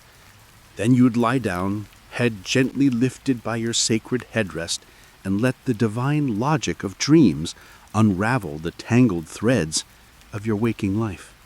Historians still argue whether these rituals truly worked, or if they were just early therapy sessions wrapped in sacred ceremony. But you already know the answer. Because even now, thousands of years later, how often have you fallen asleep with a question in your chest and woken up with a new sense of clarity? The ancient Egyptians just took that feeling seriously. They built systems around it. And these weren't just for the elite or the deeply religious. Everyday people believed in the problem-solving power of dreams. A merchant worried about river shipping times might sleep on it. A farmer facing an unusual crop blight might lie down on his mat, head on his wooden rest, and ask the spirits for advice. There's even a case, scribbled in faded ink on a piece of pottery shard, that suggests someone dreamt of a missing goat's location, then found it the next day exactly where the dream showed. Coincidence? Maybe. But in a culture built on divine rhythm, coincidence was just unrecognized intervention. You smile at the thought. Somewhere, a god of livestock was apparently fielding goat-related queries in the dream realm. And the more you think about it, the more you realize, to the Egyptians, the line between dream logic and divine guidance was blurry on purpose. Dreams didn't have to make perfect sense. They just had to offer a new angle. And sometimes the gods spoke in riddles. That's why the temples kept dream interpreters, priestly figures trained to understand symbols, to decode animal appearances, color schemes, strange voices, or shifts in landscape. If you dreamt of standing beneath an falling obelisk, that might mean your position of authority was about to change. If your teeth crumbled into sand, perhaps a warning about dishonesty. If a crocodile smiled at you, okay, even they struggled with that one. But they tried, and their interpretations were often recorded in dream manuals, actual lists of dream elements paired with meanings. One surviving fragment from a dream book reads like a surreal grocery list. To dream of eating garlic, protection will follow.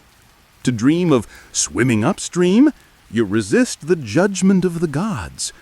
To dream of wearing another's sandals, you will take their place. To dream of breaking your headrest, beware betrayal in the home. Wait, breaking your headrest? That one catches you. It makes sense, though.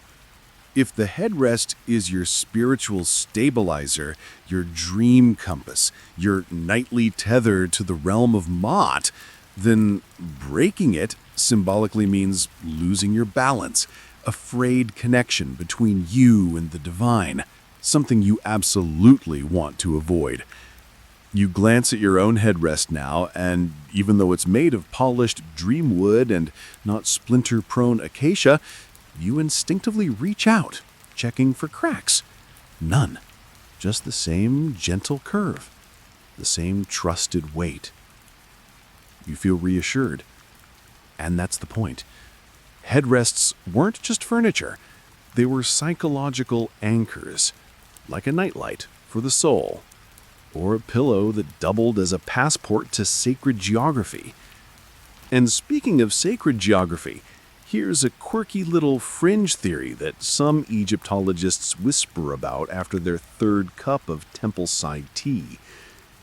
Some believe the headrest itself represented the horizon. You heard that right. The curved platform where the head lay, like the sun cresting between two hills, Akhet, the ancient symbol for the horizon. The two upright supports, echoes of the twin peaks between which the sun was reborn each morning. In this view, the act of placing your head on the rest each night wasn't just practical, it was cosmic choreography. Your skull became the sun, your sleep a passage through darkness, your awakening a resurrection. Again, historians argue about whether the symbolism was ever widespread or if it's simply a poetic projection from modern minds. But as you lie there, feeling the shape of your head align with that gentle arc, it's hard not to believe it. You are the horizon. You are the sunrise, waiting. And the gods? They are patient astronomers, tracking your return. The horizon of your thoughts glows faintly now, like a thin line of gold ink brushed along the edge of the dark. You haven't opened your eyes, but you feel the shift. The world beneath your back is still night, but something is beginning. It's subtle, this sense of time passing in Egypt. Without clocks, the hours are tracked by things that breathe. Shadows, scents, the rhythm of crickets. You're not quite sure how long you've been here, minutes or millennia, but the experience has curled around you like warm linen. And as you lie on your faithful headrest, you find yourself thinking about something oddly specific. Royal dreams. Because as much as everyday Egyptians used sleep for healing, protection, and petty goat theft recovery, kings and queens, well, they slept with ambition. Their dreams weren't just personal journeys, they were state business. A good dream could legitimize a ruler's power. A bad one could shake a dynasty. One of the most famous examples comes from Thutmose IV, a relatively minor prince who became a pharaoh, thanks, according to his own words, to a dream he had beneath the shadow of the Sphinx. Legend says he fell asleep in the sand one day, resting in the shade of the massive stone lion. In his dream, the Sphinx, known as Horem-Ehet, a form of the sun god, spoke to him, promising the throne if he would clear the sand that had swallowed the statue's body. Thutmose awoke, took the dream seriously, and fulfilled the task. Lo and behold, he rose to power. Coincidence? Dynastic propaganda? Divine intervention? Historians still argue. But the dream stele, erected between the Sphinx's paws, still visible today, tells the story in stone. And it worked. His reign was accepted, his authority sanctified by dream. Now, imagine sleeping with that kind of pressure. Every nap a potential state ceremony. Every nightmare a possible coup. But for the ancient royals, this wasn't stress, it was strategy. They often slept within sacred precincts, temples or specially consecrated bedchambers, surrounded by amulets, guards, and scribe priests who stood by just in case a midnight vision needed documenting. Some rulers even commissioned dream rooms, not just for themselves, but for oracles and seers who would dream on their behalf. These spiritual proxies were tasked with communing with the gods through ritual sleep, then waking to deliver messages. It was essentially outsourced dreaming. Talk about a royal job posting. Must be willing to sleep frequently, must enjoy cryptic metaphors and interpreting crocodile-related symbolism. Of course, these dreams weren't just about politics. They could concern war strategy, natural disasters, or even temple construction. One record tells of a king who dreamed of a flooding temple. The interpretation? That the god was angry and required new offerings. A week later, the temple's outer walls collapsed during a heavy rain. The timing wasn't lost on the locals. Neither was the king's new temple budget. The connection between dreams and architecture wasn't coincidental. In fact, some temples were designed based on dreams. The layout, the orientation, even which gods were honored. A visionary dream could trigger an entire building campaign. But it wasn't all lofty vision quests. Even pharaohs had fears. Some royal dreams written in shaky, hieratic script recount dreams of falling, of faceless enemies, or animals behaving strangely. Classic bad dream fodder. A lion walking backward, a crocodile that spoke in riddles, a mirror with no reflection. They weren't dismissed. These were taken to the temple priests, the dream books consulted, rituals performed. Sometimes sacrifices were offered, sometimes protective spells inscribed onto papyrus and tucked beneath the royal bed, or, yes, etched onto the headrest itself. You imagine a royal headrest now, not just carved wood, but ivory, perhaps, inlaid with lapis lazuli or gold, symbols of power coiling along its curves, unks, eyes of Horus, lotus blooms, functional and symbolic, resting not just a skull, but the head of a nation, because if the ruler didn't sleep well, didn't dream clearly, the entire kingdom could suffer. It's no wonder, then, that sleep became part of governance, and that dreams could make or break empires. You stretch your arms out slightly, imagining the weight of a royal necklace against your collarbone, the heat of a carved limestone wall behind you. Your headrest doesn't shimmer with gold, but it supports you all the same, and in this moment, lying under stars that once blinked down on Thutmose IV himself, you feel it, the equalizing magic of sleep. Whether you were a goat herder in a mud brick home or a pharaoh sleeping beneath the breath of gods, the moment you laid your head on that ark of carved wood, you became a traveler, a dreamer, an interpreter of signs. Even now you feel the swirl of symbols just beneath your thoughts, a doorway, a flame, a serpent coiled like a question mark. Are they just the mind winding down, or something older? You'll find out soon enough, because the stars haven't finished speaking yet. The stars above are no longer pinpricks. They're lanterns now, swinging gently in the deep sky, casting slow-moving shadows across the Nile surface. You turn your head just slightly, the curve of the headrest pressing cool and constant against your skin. The wood creaks faintly, like it's settling, like it's breathing along with you. You're still in Egypt, of course, but now your thoughts are wandering into a less obvious corner of it. The world of workers. Not scribes, not nobles, not kings dreaming under gold. Just the regular folks. Builders, bakers, boat pullers, brewers. The people who made ancient Egypt hum with quiet efficiency. And who, like everyone else, needed sleep. You might expect that their sleep was less elegant, less spiritual, maybe even less comfortable. But you'd be wrong, because even in the humblest homes, sleep was an event, and headrests, while less ornate, were still essential. Archaeological digs at worker villages like Deir el-Medina, home to the artisans who built royal tombs in the Valley of the Kings, have uncovered simple but beautiful headrests. Not ivory, not gilded, but smooth, hand-carved, and clearly cherished. Some even had names scratched into them. Personal, intimate, like a favorite mug or a well-worn pair of sandals. These weren't luxury items. They were tools for survival.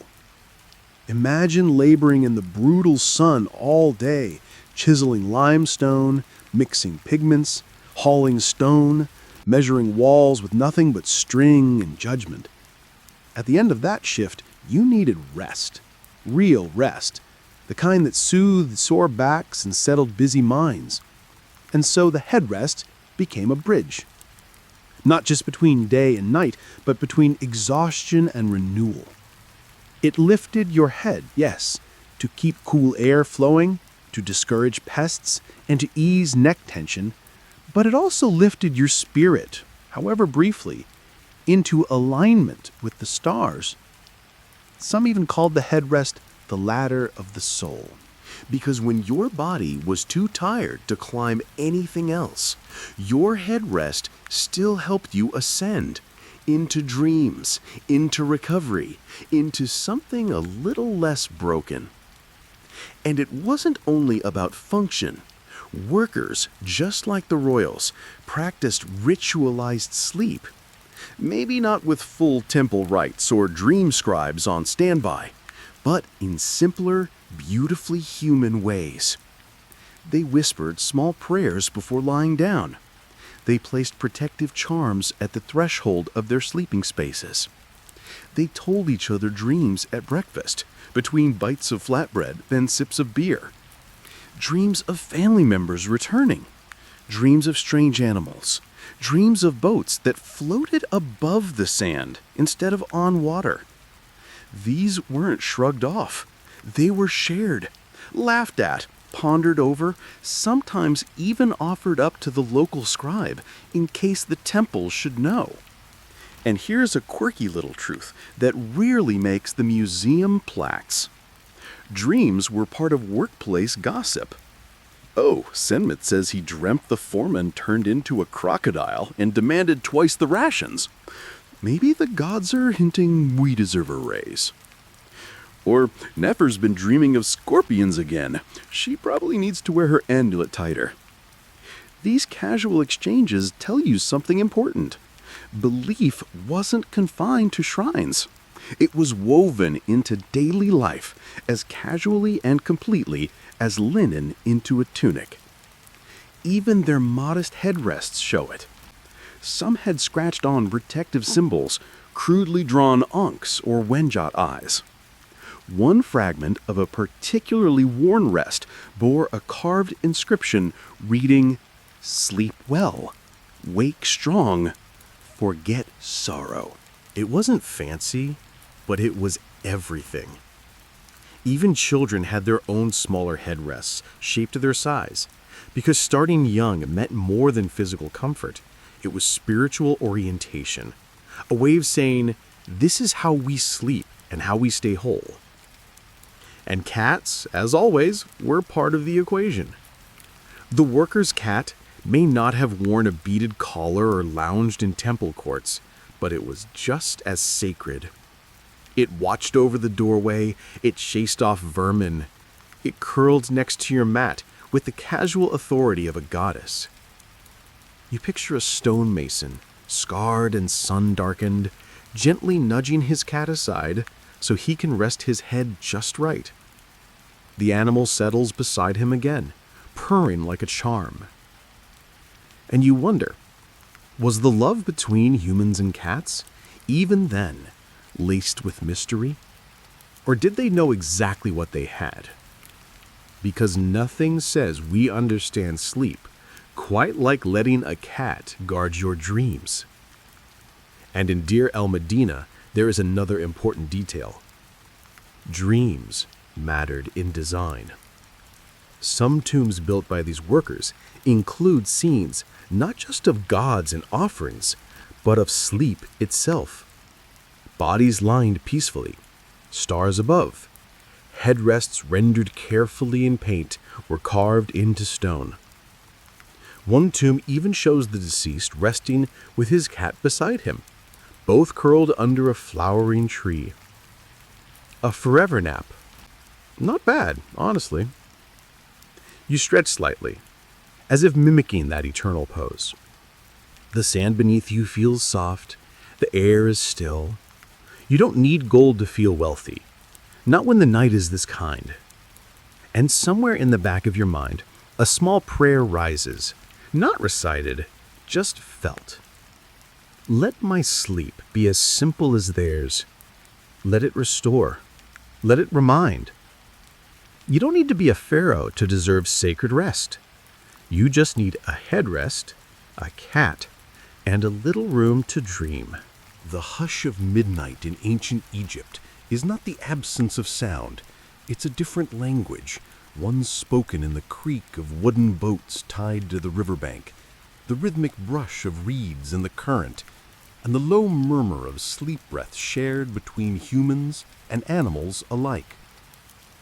You are deep in it now, not just the night, but the mindset of a world where sleep isn't a break from reality, but a second reality all its own. Tonight, your head still rests in that familiar arc of wood, gently lifting you above the earth, just enough to let the soul loosen, but never drift too far. And as your thoughts slide back into the stream of ancient Egyptian beliefs, they glide toward one of the most mysterious aspects of their worldview, the role of the Ka. You've heard of the Ba, that fluttering soul bird that leaves the body in dreams, but the Ka? That's something different. and it too is deeply tied to sleep and to headrests. The Ka was your life force, your essence, the divine blueprint of you. Given at birth, lingering after death, requiring sustenance, attention, and oddly enough, furniture. Yes, even the Ka needed somewhere to rest, which is why tombs, especially those of the well-off, often included replica headrests, not just one, but sometimes two, one for the physical body and one for the Ka, placed beside each other as if in twin slumber. In the afterlife, your Ka would continue to live, needing food, drink, shade, and sleep. It's a compelling idea that a part of you lives on, not wandering aimlessly, but inhabiting a second home with its own interior design requirements. Historians still debate whether these offerings to the Ka were purely symbolic or meant to sustain actual post-death experiences. But if you're lying in the dark right now thinking about your own favorite pillow, maybe it's not so strange. Maybe comfort has always been spiritual. Some tombs even include carved wooden Ka doors, narrow false doors through which the Ka could pass in and out. These weren't hidden. They were painted, decorated, respected. The sleep of the Ka was treated with as much care as the sleep of the living. And in this way, the headrest became timeless. It wasn't just a nighttime accessory. It was an eternal companion. They were made to last, too, polished acacia, sycamore, ivory. Some were simple. Others bore hieroglyphs, evoking gods or offering sleepy encouragement. One famous example, found near Thebes, bears the phrase, "May you awaken each morning like the sun, born again." That wasn't poetic flourish. It was a belief that each night you didn't merely rest, you died a little, and each morning you were resurrected.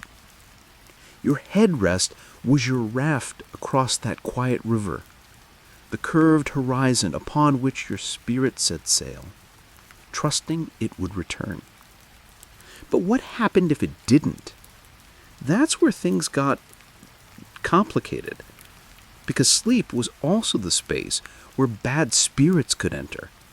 Not demons exactly, but restless Kas, jealous Bas, or wandering shadows that hadn't found their proper home. That's why some people slept with amulets tied to their wrists or ankles, why they uttered protective spells under their breath before closing their eyes. One such spell, found scratched on a wall near a worker's bed, reads, "Let no shadow ride me. Let no snake find me. Let me pass through the night unseen." Snakes were a common symbol here, both feared and revered, because in dreams, they could be either messengers or invaders. A snake curling around your ankle in a dream might mean a god is near. A snake coiled on your chest, something far less pleasant. The headrest in this framework functioned as both gate and guard. It elevated your head above danger, kept your airways open, in more than just a medical sense, and aligned your skull with celestial forces. Some believed that sleeping flat left the crown of the head, the spiritual entry point, too vulnerable. You're starting to see it now, aren't you? Sleep wasn't passive. It was an act, a ritual, a nightly negotiation between the mortal and the divine. Even for the most skeptical among us, there's something comforting in that thought. That every night you lie down, you're doing more than resting muscles and brain cells. You're participating in an ancient rhythm. And while your mattress may be foam and your sheets synthetic, the gesture is the same. A letting go, a floating, a trust that you'll return. You inhale slowly. The air smells faintly of old wood, sand, and something sweet. Lotus blossom? Or is that just memory? A scent passed down through sleep? It's hard to say now. Your sense of time has thinned to thread. There are no clocks here, only pulses, breaths, the slow unfurling of your spine against the earth.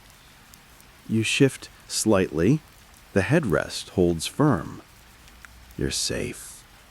The night watches. And perhaps, just out of reach, your caw watches too, resting in a place that looks strangely like this one, lit by a different kind of dawn. There is a soft hush in the air now, as if even the insects have decided to nap.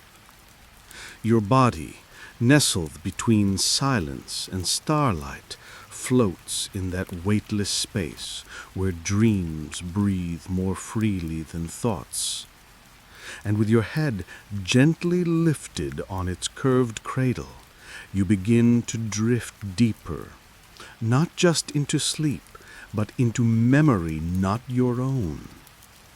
You're beginning to understand something unspoken, something the Egyptians didn't write in ink or carve into stone, but wove into life itself. Sleep was a rehearsal for death. Not in a gloomy or morbid way, but in the most practical, tender sense imaginable. To lie down, close your eyes, and surrender to unknowing, that was sacred. It mirrored what they believed would happen at the end of one's life.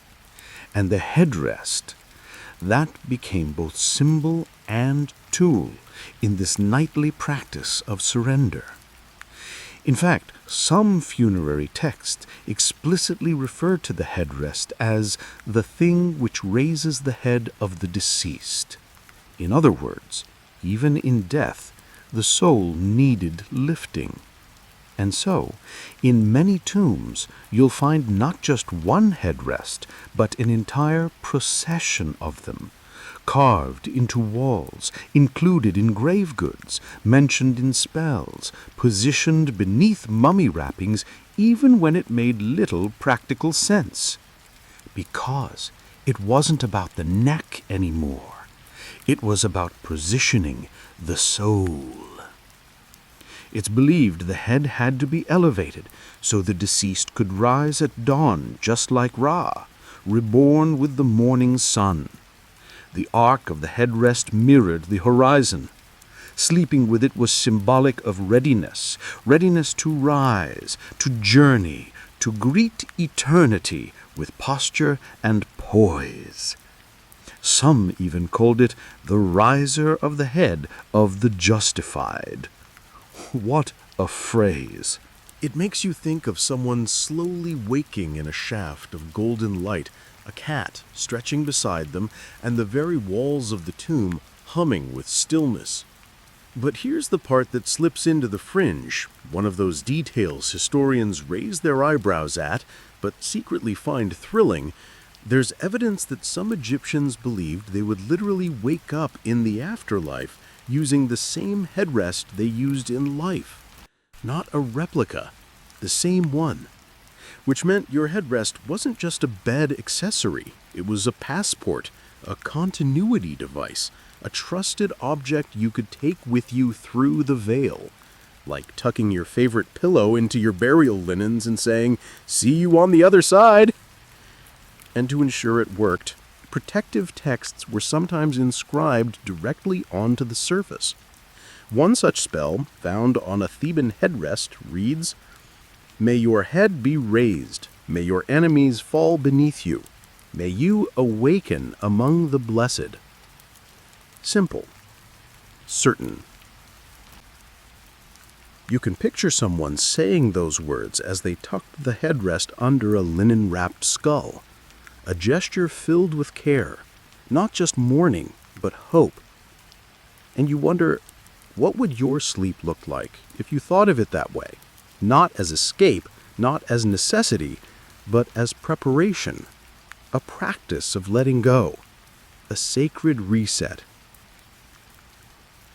But the Egyptians didn't stop at symbolic readiness, they engineered comfort too. Some headrests, especially those for burial, had cushions tied across the top. Not the soft, puffy kind we think of today, but small, tightly bound rolls of linen or leather, enough to soften the touch, not so much that the symbolism collapsed. One royal burial even included a headrest box, a miniature wooden coffin just for the headrest. It was that valuable. And still, for all the elaborate ritual and royal grandeur, you can't help but feel that at the core, it was always the same. A place to rest your head. A shape carved by hand, smoothed by time, kissed by breath. One Egyptologist once remarked that headrests were the most human artifact in ancient burial traditions, because unlike gold masks or jeweled amulets, they bore wear. They had dents, scuffs, sometimes even fingerprints in the polish. They weren't ceremonial by default. They were personal. They touched the skin every night, cradled dreams, heard muttered prayers, absorbed warmth. They were companions. Even cats, for all their sacred feline aloofness, couldn't compete with the headrest's reliability. And speaking of cats, yes, your quiet guardian is still here. Stretched out beside you, tail flicking in slow, sleepy rhythm, she lifts her head for a moment as if checking that all is well. Then, with the casual grace of someone who remembers being worshipped, she nestles back down, her side pressed against your ankle. Some Egyptians believed cats could guide souls across the veil, that their luminous eyes saw both this world and the next. If you had a cat at your feet and a headrest beneath your skull, you were prepared. You lie still now, comforted not just by the support of your wooden ark, but by the lineage it carries. Thousands of years, millions of dreams. Each night, a silent ceremony of surrender. Each sleep, a rehearsal for awakening. You don't need to be embalmed or enshrined to feel the weight of that tradition. You only need breath and stillness and the steady press of history beneath your neck. The air is almost syrupy now, thick with warmth, stillness, and time. You don't move, you barely breathe. Your head is cupped by history, your thoughts drifting like a bark on the Nile, carried forward by stories that feel less told and more remembered. Because at this point, you're not just learning about ancient Egyptian sleep, you're practicing it. You're inhabiting it. Your head, lifted gently by that now familiar curve of carved wood, might as well be wrapped in linen and starlight. But here's a question that creeps in quietly, like incense through a shuttered room. What about the enemies of sleep? The Egyptians, with all their reverence and rituals, knew very well that not all sleep was kind, that not all dreams arrived as gifts. There were nightmares, sleeplessness, restlessness. And they didn't dismiss these with shrugs or chamomile. They treated them as threats, spiritual, emotional, even political. You might think ancient medicine was all herbs and honey, but they had an entire sleep management system rooted in magic, prayer, and a bit of clever pharmacology. Let's start with the most dreaded of all, the sleep demon, known in various spells as the night hag or the strangler. This entity was feared for creeping into bedrooms and pressing on the chests of a sleeper, causing paralysis, night sweats, or strange, terrifying visions. Yes, you're thinking of sleep paralysis, and they were too. The Egyptians described it in eerie detail. A person lying fully awake but unable to move, a weight on their chest, a presence in the corner of the room. Some said it was the wrath of a displeased deity. Others blamed wandering kaws, souls without homes, looking for places to perch. Their solution? Counterspells. One famous incantation, found on a shard of pottery near Thebes, reads like something from an ancient horror script. "Depart, strangler of the night. Your tongue is bound, your hands broken. This bed is not yours." Chilling and oddly empowering. The act of speaking the fear gave it shape, and shape could be defeated. But not everyone used words. Some turned to charms and amulets designed specifically for sleep protection. The wedge-shot eye was common, yes, but so too were less famous talismans, miniatures of protective gods like Tauret, or even fragments of meteoritic iron wrapped in linen and tied around the wrist. For the wealthy, magic headrest charms were sometimes attached directly to the object. Think of it like a spiritual add-on package, now with 30% more anti-nightmare coverage.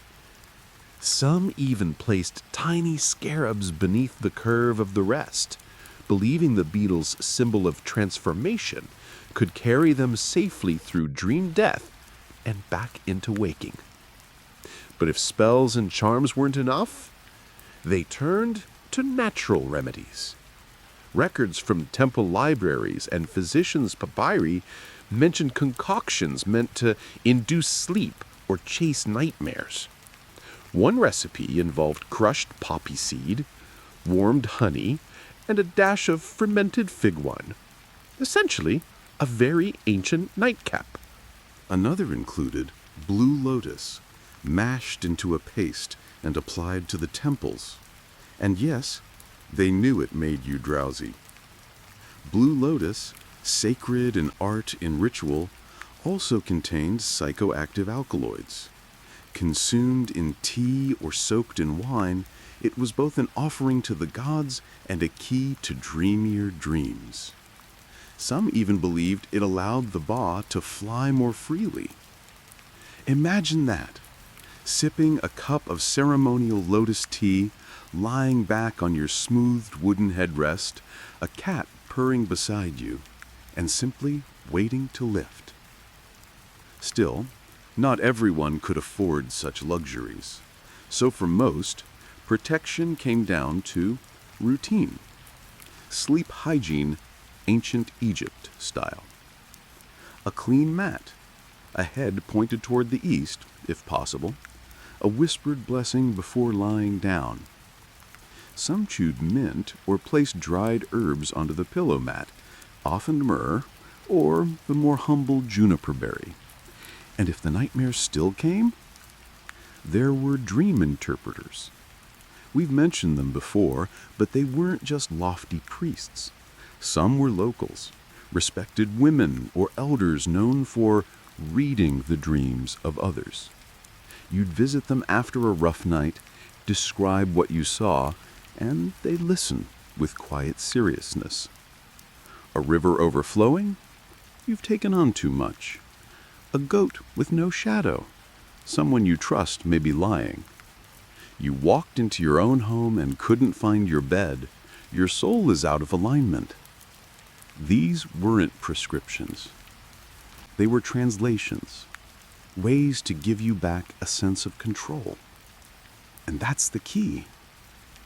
For all their fears of demons and bad spirits, the Egyptians never painted sleep as something to be feared. They respected it, studied it, worked with it. Because they knew the truth we're just now relearning. Sleep is a conversation, not silence, not escape, but a dialogue between you and whatever lives just beneath your conscious surface. And sometimes, like any conversation, it goes sideways. But they didn't panic. They prepared. They crafted wooden headrests and bound dreams with spells. They tied symbols around their limbs and let cats guard the door. They believed that sleep could hurt, but also that it could heal. And that healing was always worth chasing. You lie still again, listening to your own breath. It's even now, slow, like the river itself. Whatever chased them through the night hasn't found you. You are safe here, guarded, lifted, heard. You've passed the midpoint of night now, somewhere between the stillness of midnight and the first whisper of dawn. But the world isn't rushing toward morning. No, not here. In this timeless place, under this ink-black sky, you have all the hours you need. Your neck, still supported by the steady arc of the headrest, feels weightless, suspended in a posture of perfect surrender. And you've come to realize the Egyptians didn't just use headrests. They lived with them, depended on them, ritualized them, and occasionally they lost them. Yes, even in a civilization as organized and reverent as ancient Egypt, things went missing. And among the most quietly mourned of all lost items, the personal headrest. There are records, short, scratched complaints on pottery shards or scraps of papyrus, where someone reports the disappearance of their sleeping tool.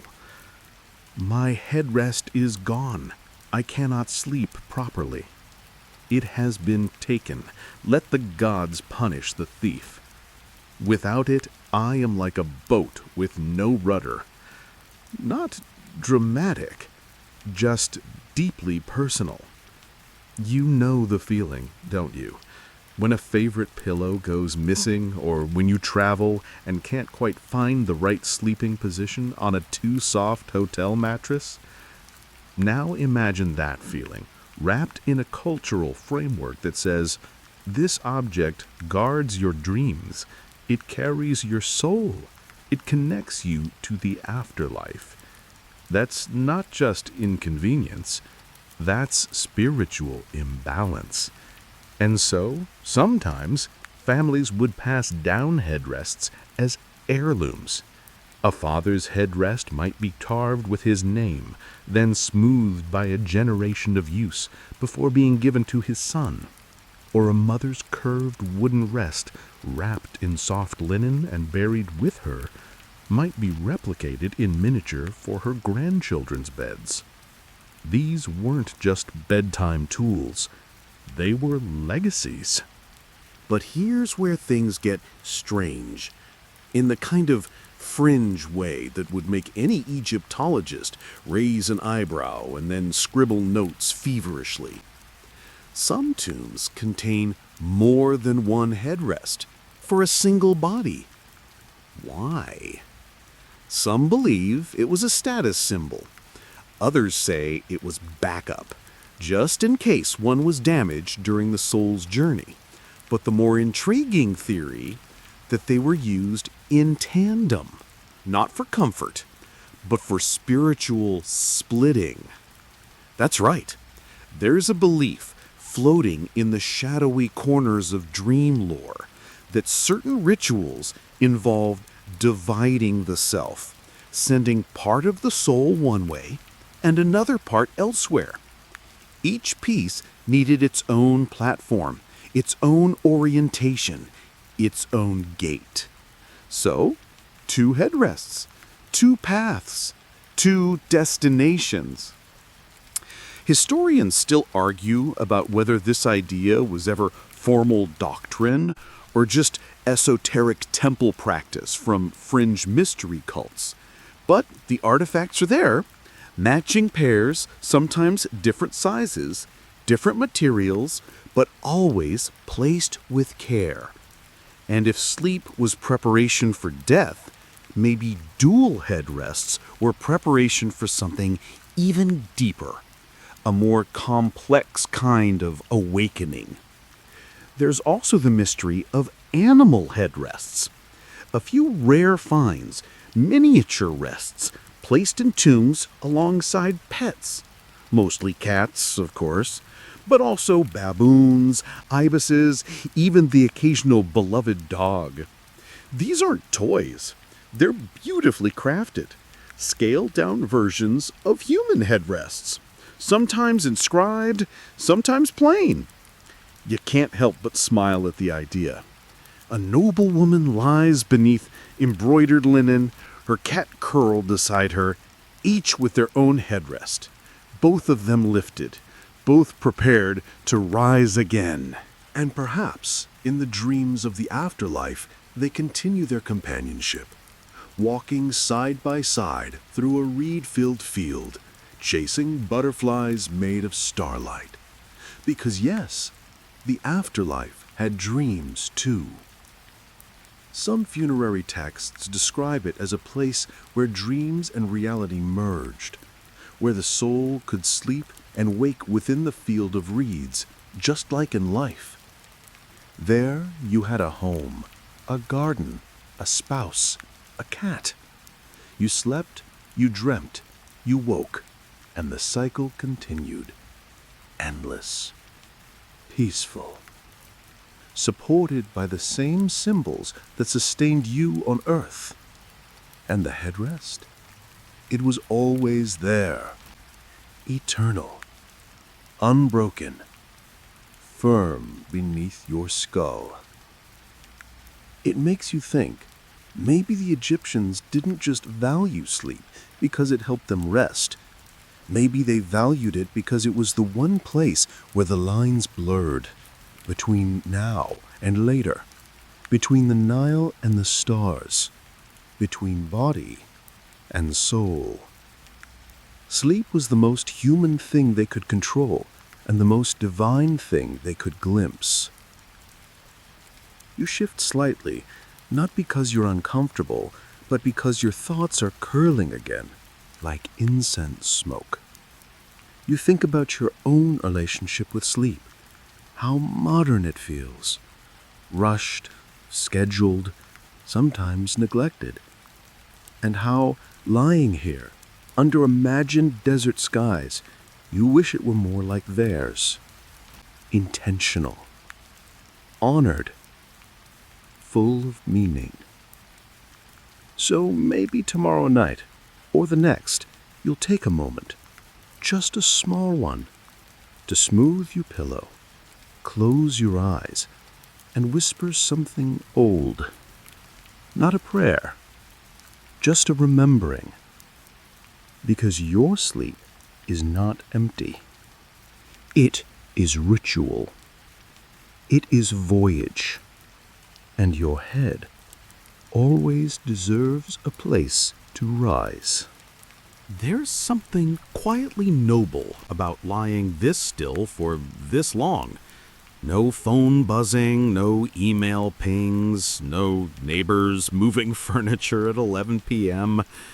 Just you, the invisible hush of a desert night, and the faint weight of thousands of years pressing gently, like a blanket made of stories. And still, your head remains supported, not just physically by the firm, curved grace of that timeless headrest, but emotionally, symbolically, like it's holding up your thoughts, too, not just your skull. Tonight, you've learned that the ancient Egyptians made sleep into ceremony. But did you know they also used sleep as a form of healing? Not just physically, but mentally and spiritually. That's right. They practiced something we might today call sleep therapy, though they never called it that, of course.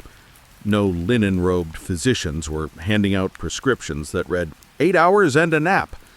But the principle? Very much the same. let's step into one of their dream temples. They existed. Built not for worship, but for what the Egyptians called incubation, a sacred form of sleep designed to bring healing, insight, or divine communication.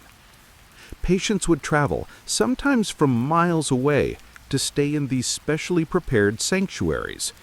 They weren't hospitals, they weren't inns, they were dream laboratories. And the staff?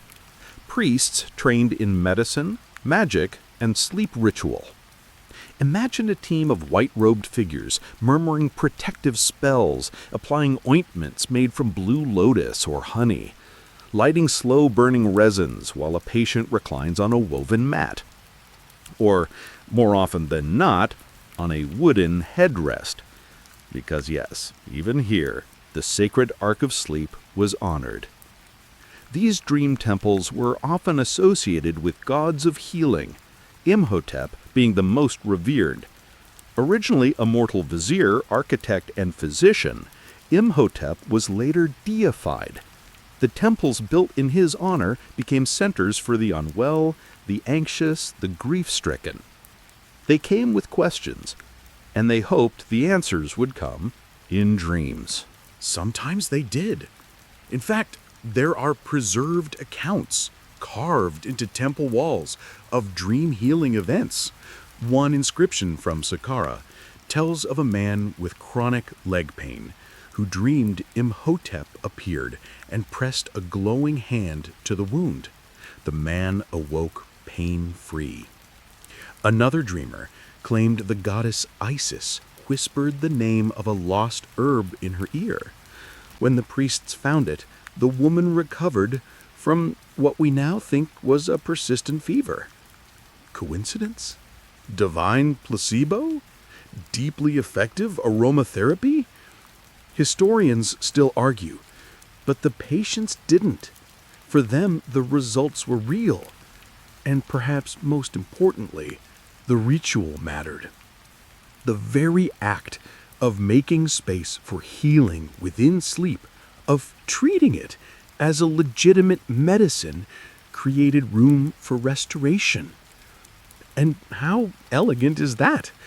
No lab coats, no syringes, just scent, silence, sacred geometry, and a belief in the power of dreams. The process wasn't random either. Patients were often prepared before entering these sacred sleep chambers. They might fast, purify themselves with scented water, chant specific phrases, carry a headrest blessed by the priest, who would position it with care, angled toward the east so that healing might rise with the dawn. You lie there now, imagining yourself in one of those quiet chambers. The floor is cool stone. A faint trail of incense curls through a sliver of moonlight.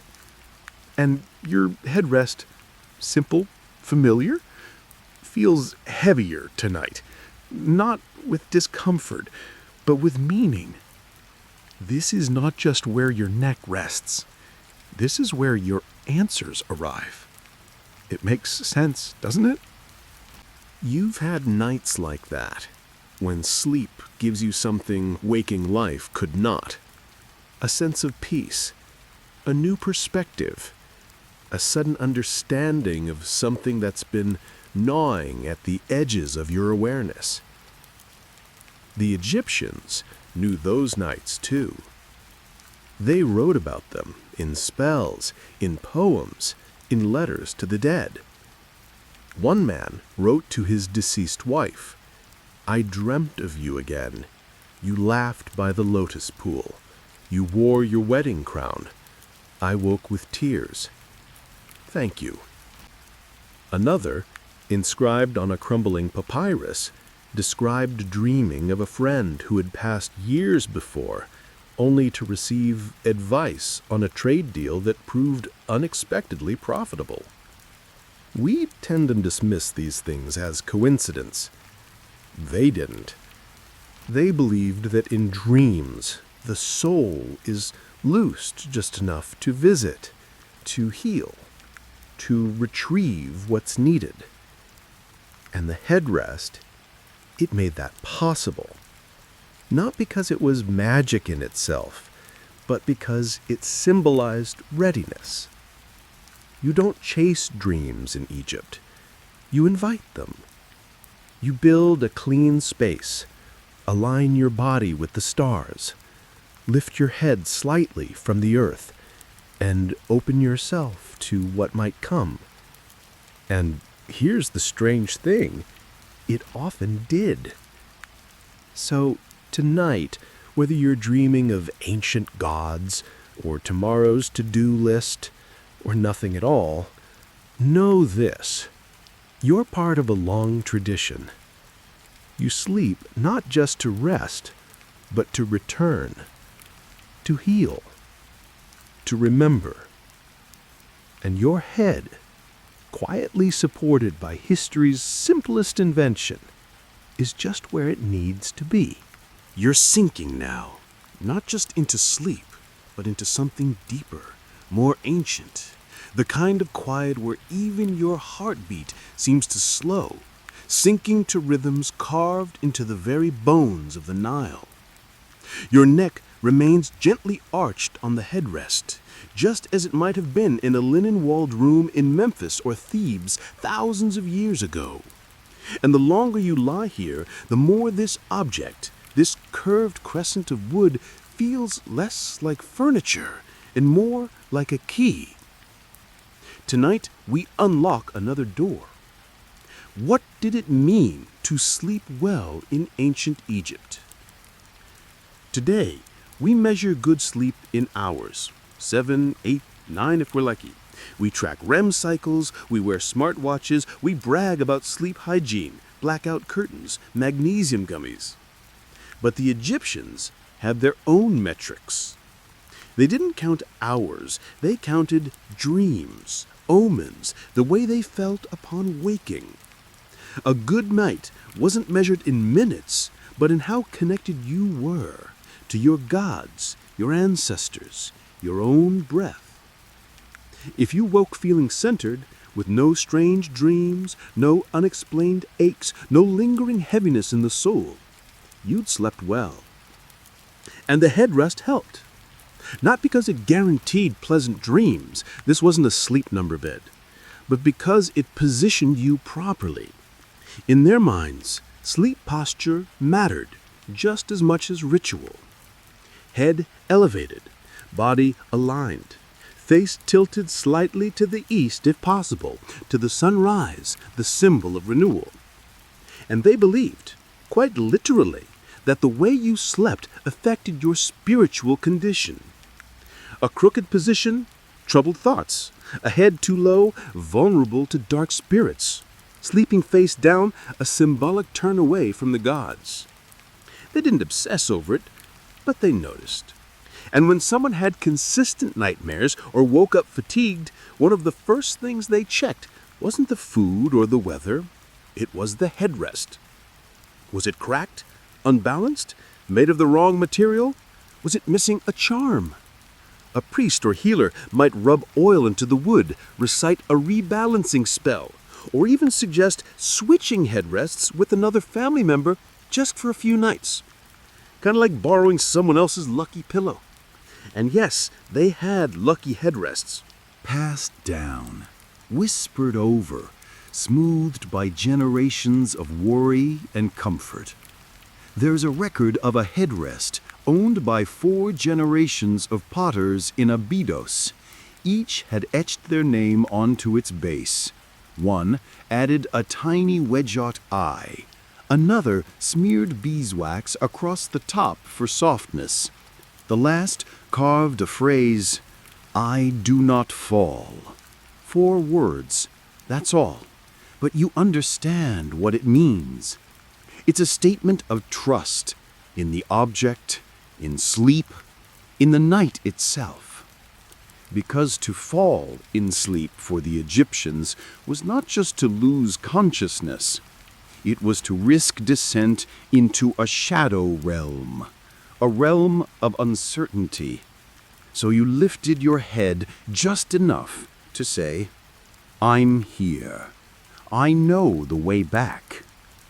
And if you had slept well, if the dreams were kind and the breath steady, you'd wake and perform a small act of thanks. It could be as simple as a nod to the rising sun, or a short prayer. "I return. I am reborn. I remember nothing, and that is good." Even forgetting was part of the blessing, because the Egyptians believed that dreams came from many places, some sacred, some chaotic. To forget a dream might mean that it was unimportant or dangerous, or sent by a lesser spirit not worth remembering.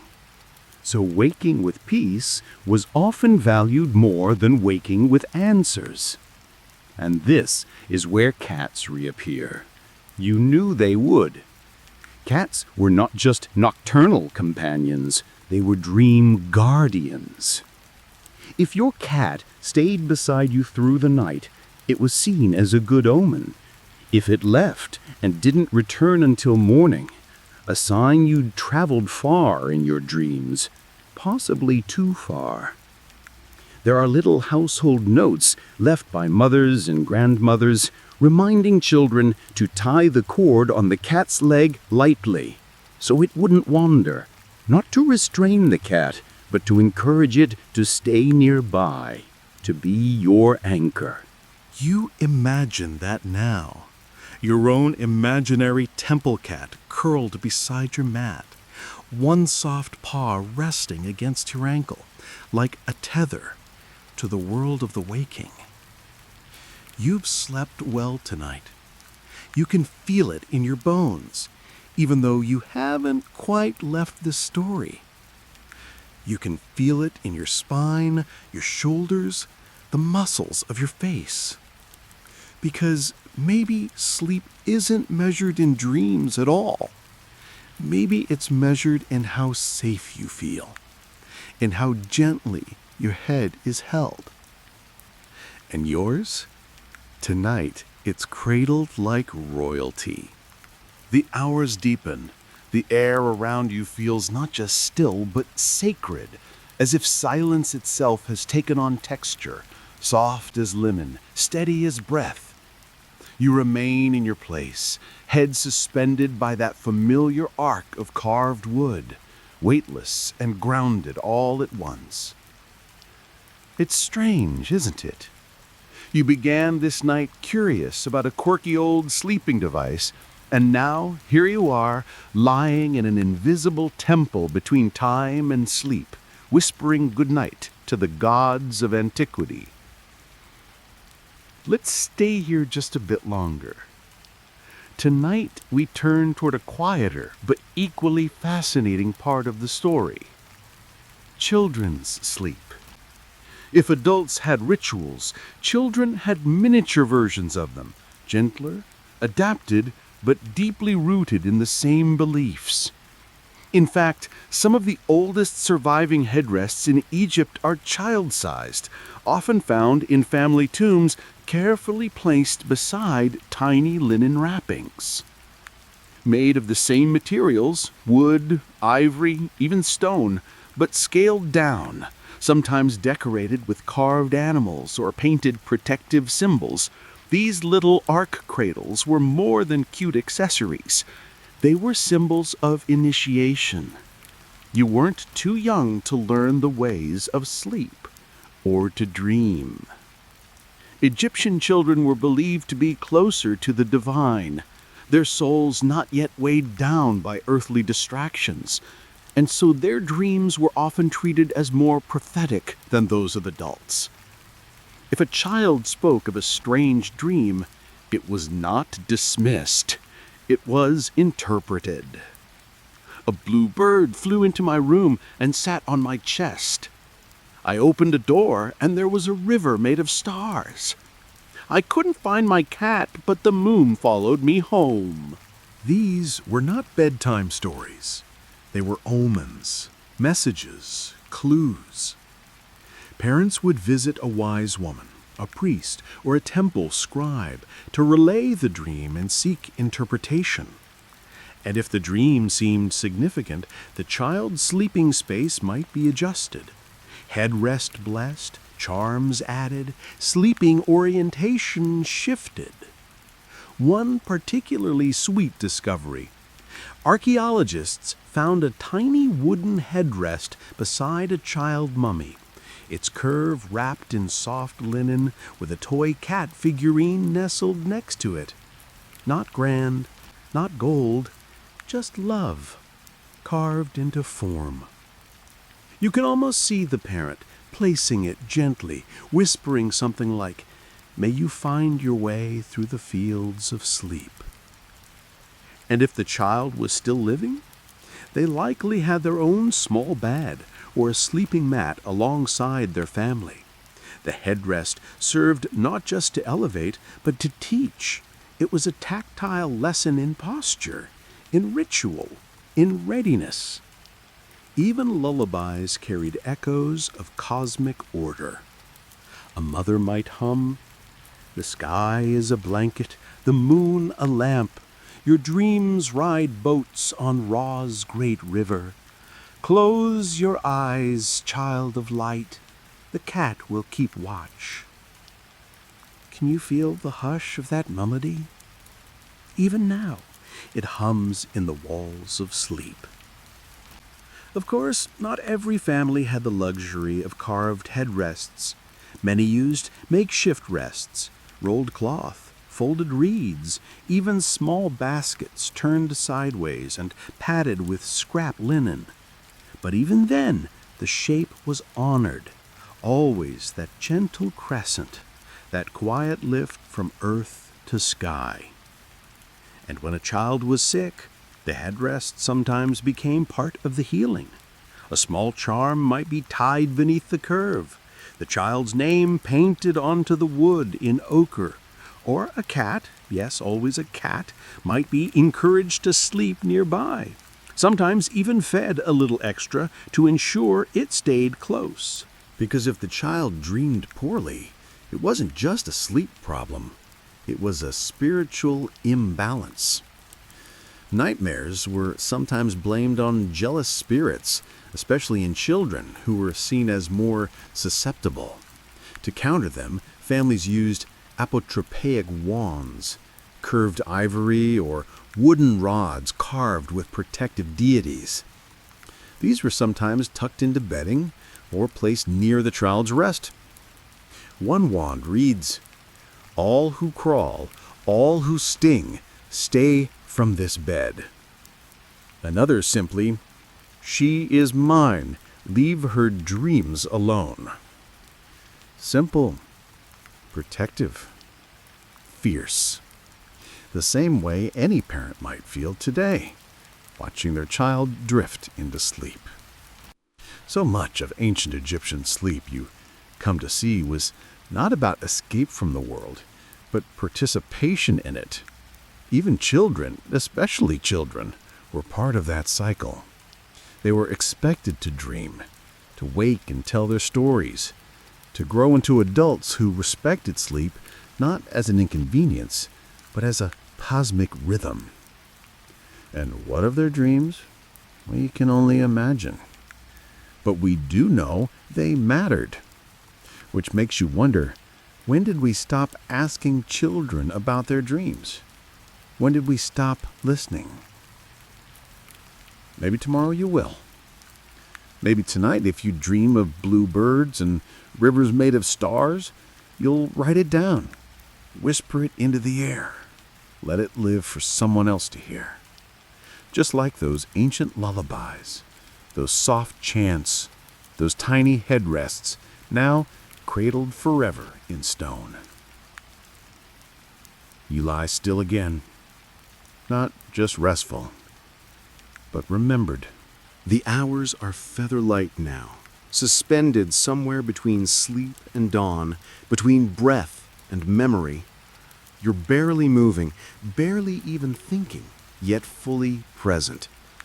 Supported by the gentle arc beneath your head, you feel like a page in a scroll that hasn't been turned yet, there's still more to the story. Tonight, let's slip away from the temples and tombs for a moment and travel to somewhere quieter. A village courtyard, filled with a low hum of evening voices and the scent of baking bread. Because not all ancient Egyptians were priests or royals or temple dreamers. Most were just people. Farmers, bakers, potters, weavers. And yes, they slept too. And if you think their sleep was somehow less sacred or interesting, think again.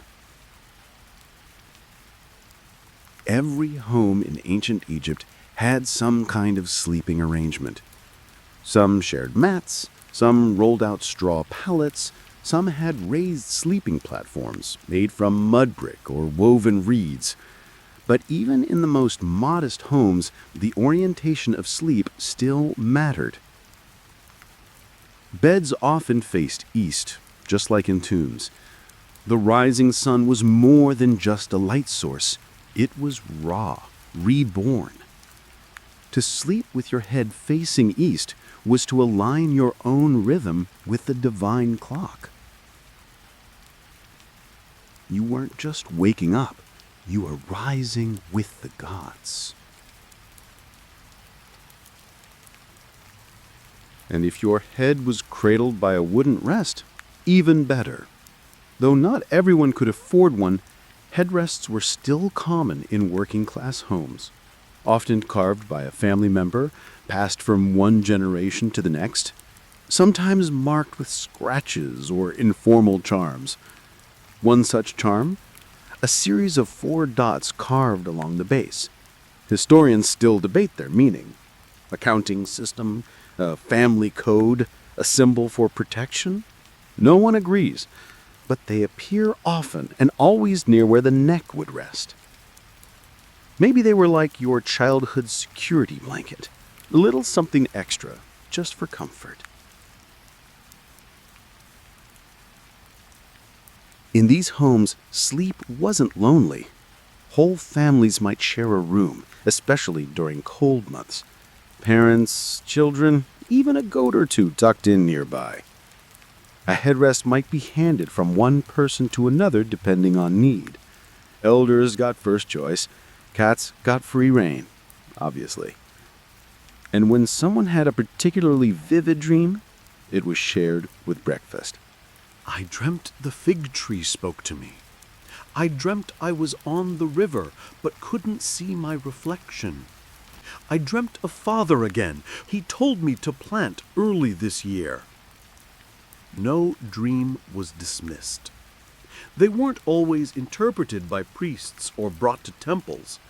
Often they were simply heard, considered, folded into the day like a quiet instruction from another room. That's something we forget, that for many ancient Egyptians, dreams weren't special occasions. They were part of life, as natural as hunger or wind. You didn't have to be a scribe to dream. You just had to be alive.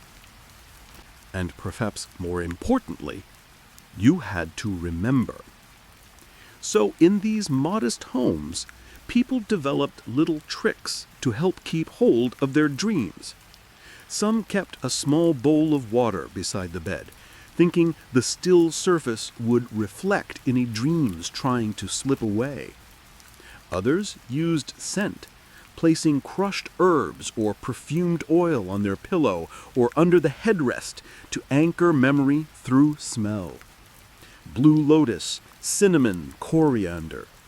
Memory triggers long before science confirmed the link between scent and recollection. There's one beautifully preserved note from a merchant's home in Middle Egypt that reads, "I placed the lotus oil again. It was the same dream. He is trying to speak." Chills. Even outside the temples, there was this constant sense that dreams meant something, that sleep was not passive. It was a conversation. And in the practical way of ancient Egypt, they made tools for it. Some homes even had dream boxes, small wooden chests with a few papyri, amulets, or written wishes stored inside. If someone wanted to dream of a particular answer, they might write it on a scrap and place it under the headrest. A bit like slipping a note under your pillow and hoping the night reads it. Will the harvest be good? Should I take the new husband? Where did I leave my grandfather's fishing net? Some questions were big, others beautifully mundane, but all were valid. And the night, more often than not, replied. Sometimes with clarity, sometimes with nonsense, often with cats, always with something to consider. And that's the thing.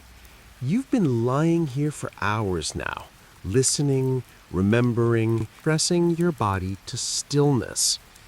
You've made space by softening your breath. And the night, generous as always, has replied. Not with answers, but with rest. And a reminder that sleep has never been meaningless. Not in ancient times, not in tiny villages, not in your room tonight.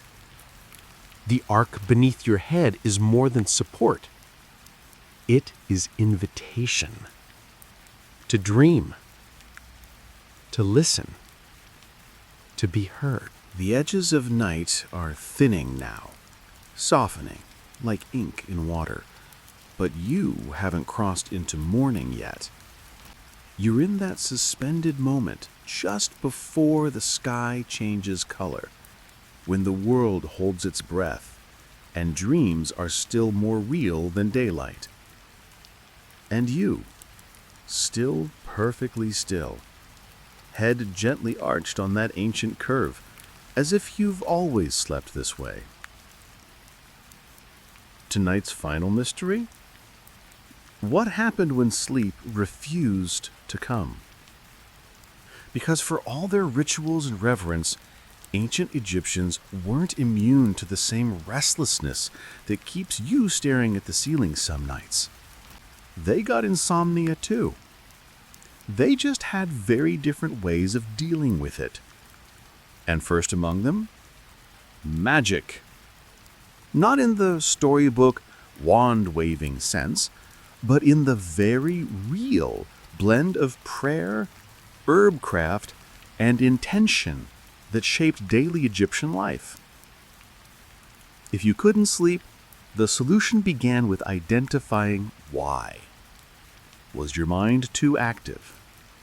Was a spirit lingering nearby? Had you eaten the wrong food at the wrong hour? Each cause had its own remedy. Let's say your problem was too much mental noise, what we'd call racing thoughts or anxiety. You might begin with a ritual bath infused with calming herbs, sweet marjoram, blue lotus, mint, and a touch of myrrh. Your body would be wrapped in linen afterward, not tightly, not mummy style, but snug, swaddled, really, like returning yourself to calm. Then came chants. One particularly famous phrase was recited to soothe the inner winds. Peace to the sky within me, quiet to the sun beneath my tongue. Simple, but potent. You'd lie down, head on the rest, hands folded, facing east, and then you'd wait.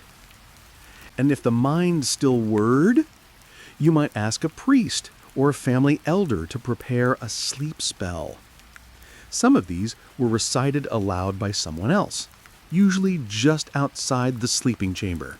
Not shouted, just spoken, softly enough to be heard, but gently enough to lull. They went like this. O silence, descend. O night, fold this body. O cat, Watch the threshold. Let no thought rise that is not a dream. Even now, that rhythm lingers, doesn't it? Like a lullaby written in a language you once knew. But not all sleeplessness was spiritual. Some was practical. A bad meal, a restless animal, a hot wind blowing through the shutters. In those cases, Egyptians turned to sleep-inducing herbs. They knew quite a few.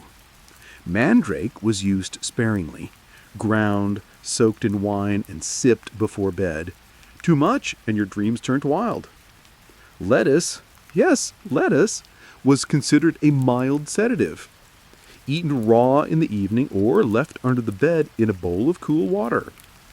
Fenugreek tea helped calm the stomach and warm the limbs, And if all else failed, you turned to the sleep deities.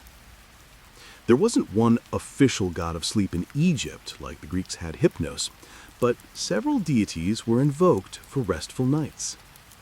Bes, the short, muscular dwarf god with a lion's mane and wild eyes, was a household favorite.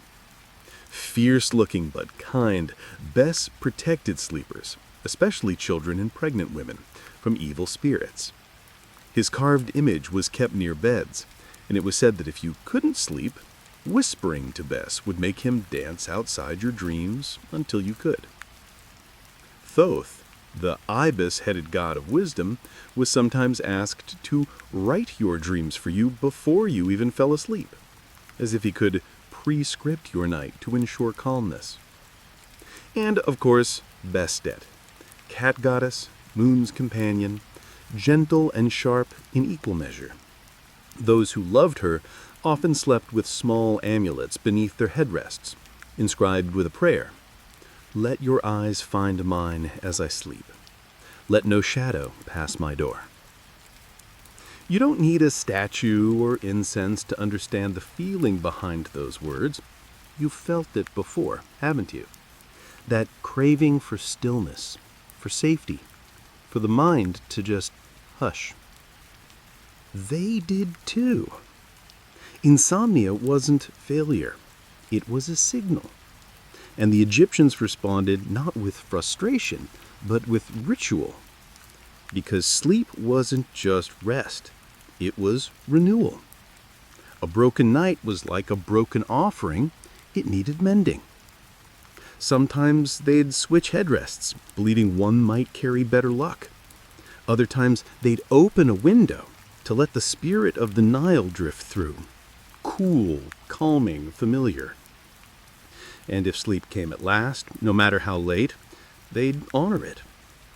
Even raw rests, they said. You lie there now, thinking about all the nights you couldn't sleep.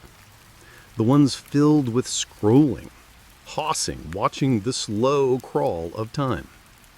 What if you treated those nights differently? Not as problems, but as portals. What if you made a small ritual of your own? Nothing elaborate, just intention. A soft pillow, a whispered phrase, a cat at your feet, real or imagined. Because that's what they did. And maybe they weren't just wise. Maybe they were tender. Maybe they knew that sleeplessness is not a flaw, but a threshold. One that can still lead to dream. This is the last stretch of night. That timber hour when even the stars seem to pause, as if unsure whether to stay or fade. The sky is still dark, but the hush has changed. Softer now, full of departure. And you?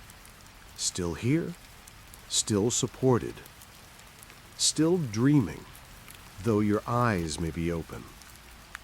You've walked through so many chambers tonight. Temples of sleep, whispered prayers, cats, charms, and crescent wood. But there's one place we haven't visited yet. The tomb. Not the dusty, sarcophagus-stuffed kind from movies. No swinging torches, no booby traps. Just stillness. A space built not for fear, but for continuation. Because to the ancient Egyptians, death wasn't an end. It was another kind of sleep, one that didn't begin with a funeral, but with careful preparation long before the body gave out. And at the center of that preparation, the headrest. You've seen the golden ones in museums, polished, regal, sometimes inlaid with lapis or obsidian. But for every pharaoh's treasure, there were hundreds of simpler tombs with lovingly placed, everyday headrests made of wood, stone, or pottery. Some were real. Some were symbolic, carved in miniature, meant to support the soul rather than the skull. Because when a person died, their body was laid out with care, limbs aligned, face serene, and the head gently raised, always. This was not aesthetic. It was cosmic alignment. They believed the ba, the part of the soul that traveled, left through the top of the head. So raising the skull, even slightly, was like opening a skylight for the soul to lift through. A flat head on the ground, that was a trap door sealed shut. A lifted one, a portal. And so headrests were placed in tombs with this dual purpose, to offer comfort to the body and freedom to the spirit. And often the headrest itself was inscribed with instructions. Lift me gently. I carry the soul. May it fly unbroken. Sometimes they included warnings, too, short, sharp, poetic. Do not disturb the sleeper. He dreams his return. There's a stone headrest found in the Valley of the Nobles with a single chilling phrase etched into its underside. This is not the end. You can almost hear the quiet conviction in that sentence. Not dramatic, just certain. And they were. Because the tomb was not a place of fear. It was a place of continuity. The sleeper had simply entered a new cycle, one marked by dreams that never ended, rituals that repeated eternally, and companions, human and feline, who waited patiently beside the ark of the headrest. In fact, some tombs contained multiple headrests, arranged like bedding for an extended journey. One for the start of the voyage, one for the destination, one for the soul's return. Did they expect to use them? Maybe not in the way we understand use, but they believed in layers of reality, where a wooden object could exist in 3 places at once. In the tomb, in the dream world, in the afterlife. Think of it like a key, copied in triplicate. And when the tomb was sealed, it wasn't just a closing, it was an activation. Everything inside, from perfumes to sandals to headrests, was considered functional in a parallel dimension. Imagine that. You go to sleep and everything you ever needed is waiting for you in a room made of stone and stars. No alarm clocks, no deadlines, just a cat, a breeze, and a carved headrest beneath your dreaming skull.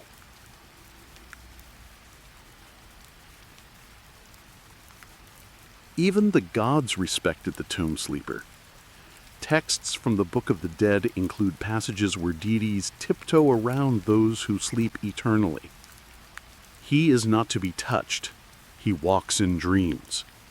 The sun rises for him when he wills it. It's easy to think of death as cold. But the Egyptians didn't. To them, it was soft, ritualized, familiar, a return to the same sleep they practiced every night of their lives.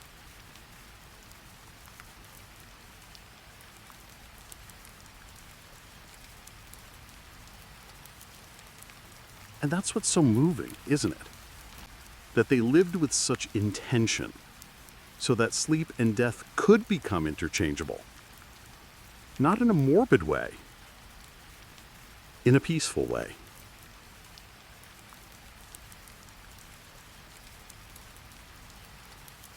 Because when you raise your head just slightly, when you breathe slowly,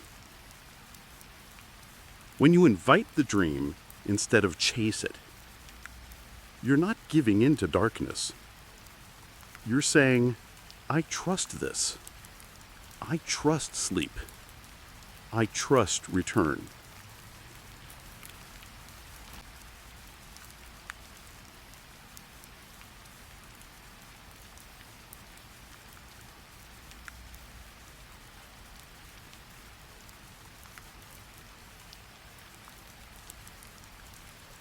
And tonight, even though you're very much alive, you've followed their path. You've taken your place on the mat, aligned yourself with the stars, raised your head on a crescent of story, and slept, not to forget, but to remember something bigger than waking. There's a silence now that feels almost holy. You're lying so still, so light, you could be mistaken for a statue. A figure from some ancient tomb, mid-dream, with a story folded beneath your eyelids and the weightless curve of history beneath your head. And now, just before we part ways tonight, there's one last thing to understand. The afterlife never ended. Not in their world, not in their sleep. To the ancient Egyptians, death was not final, and sleep was not empty. They believed in permanence through ritual. Not permanence of the body, no one lives forever, but permanence of pattern. You sleep, you dream, you wake, you return. And so did the dead. In the field of reeds, the paradise of the afterlife, you didn't float endlessly among clouds. You lived a full, vivid life, tending gardens, making bread, watching the Nile rise, petting your cat. You napped in the afternoon. You dreamed. You woke again. And what supported your head in this eternal dreamscape? A headrest.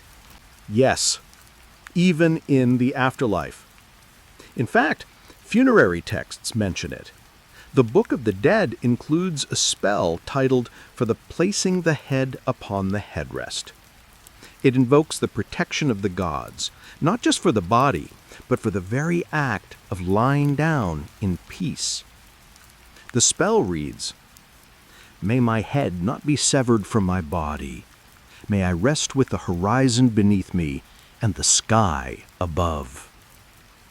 There's tenderness in those lines. Not fear, not finality, just structure. Support.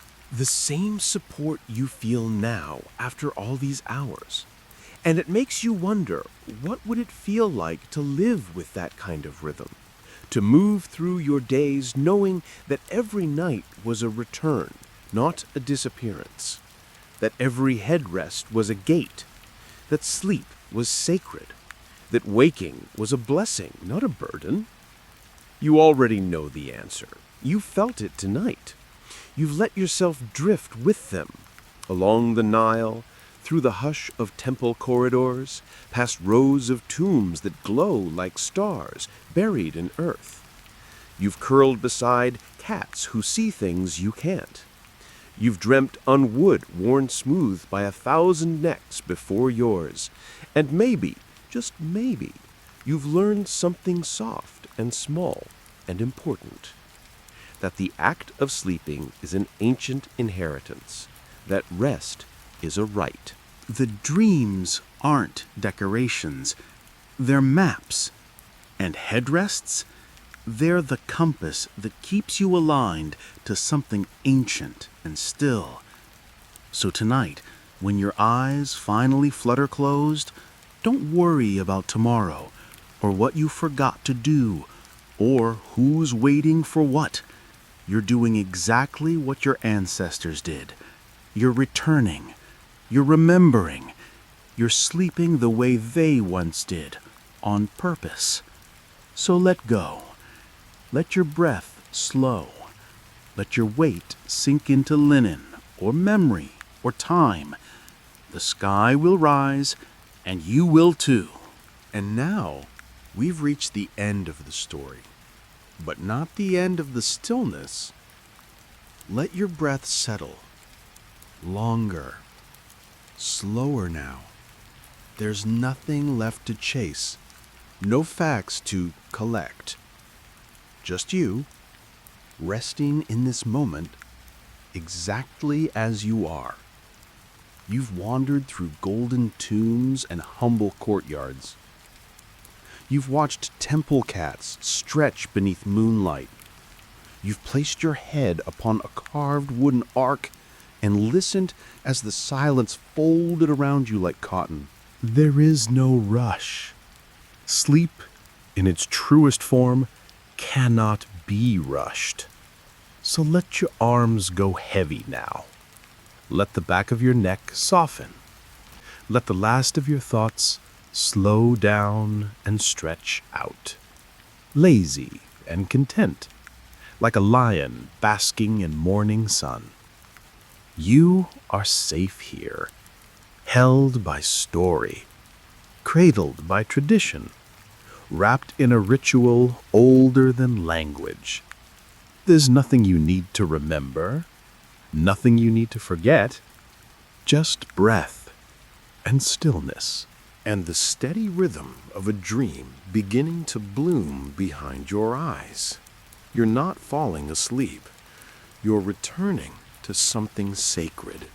So rest easy. The world will wait. And when you wake, you'll rise like the Nile. Quiet, certain, and new. End of script. Sweet dreams.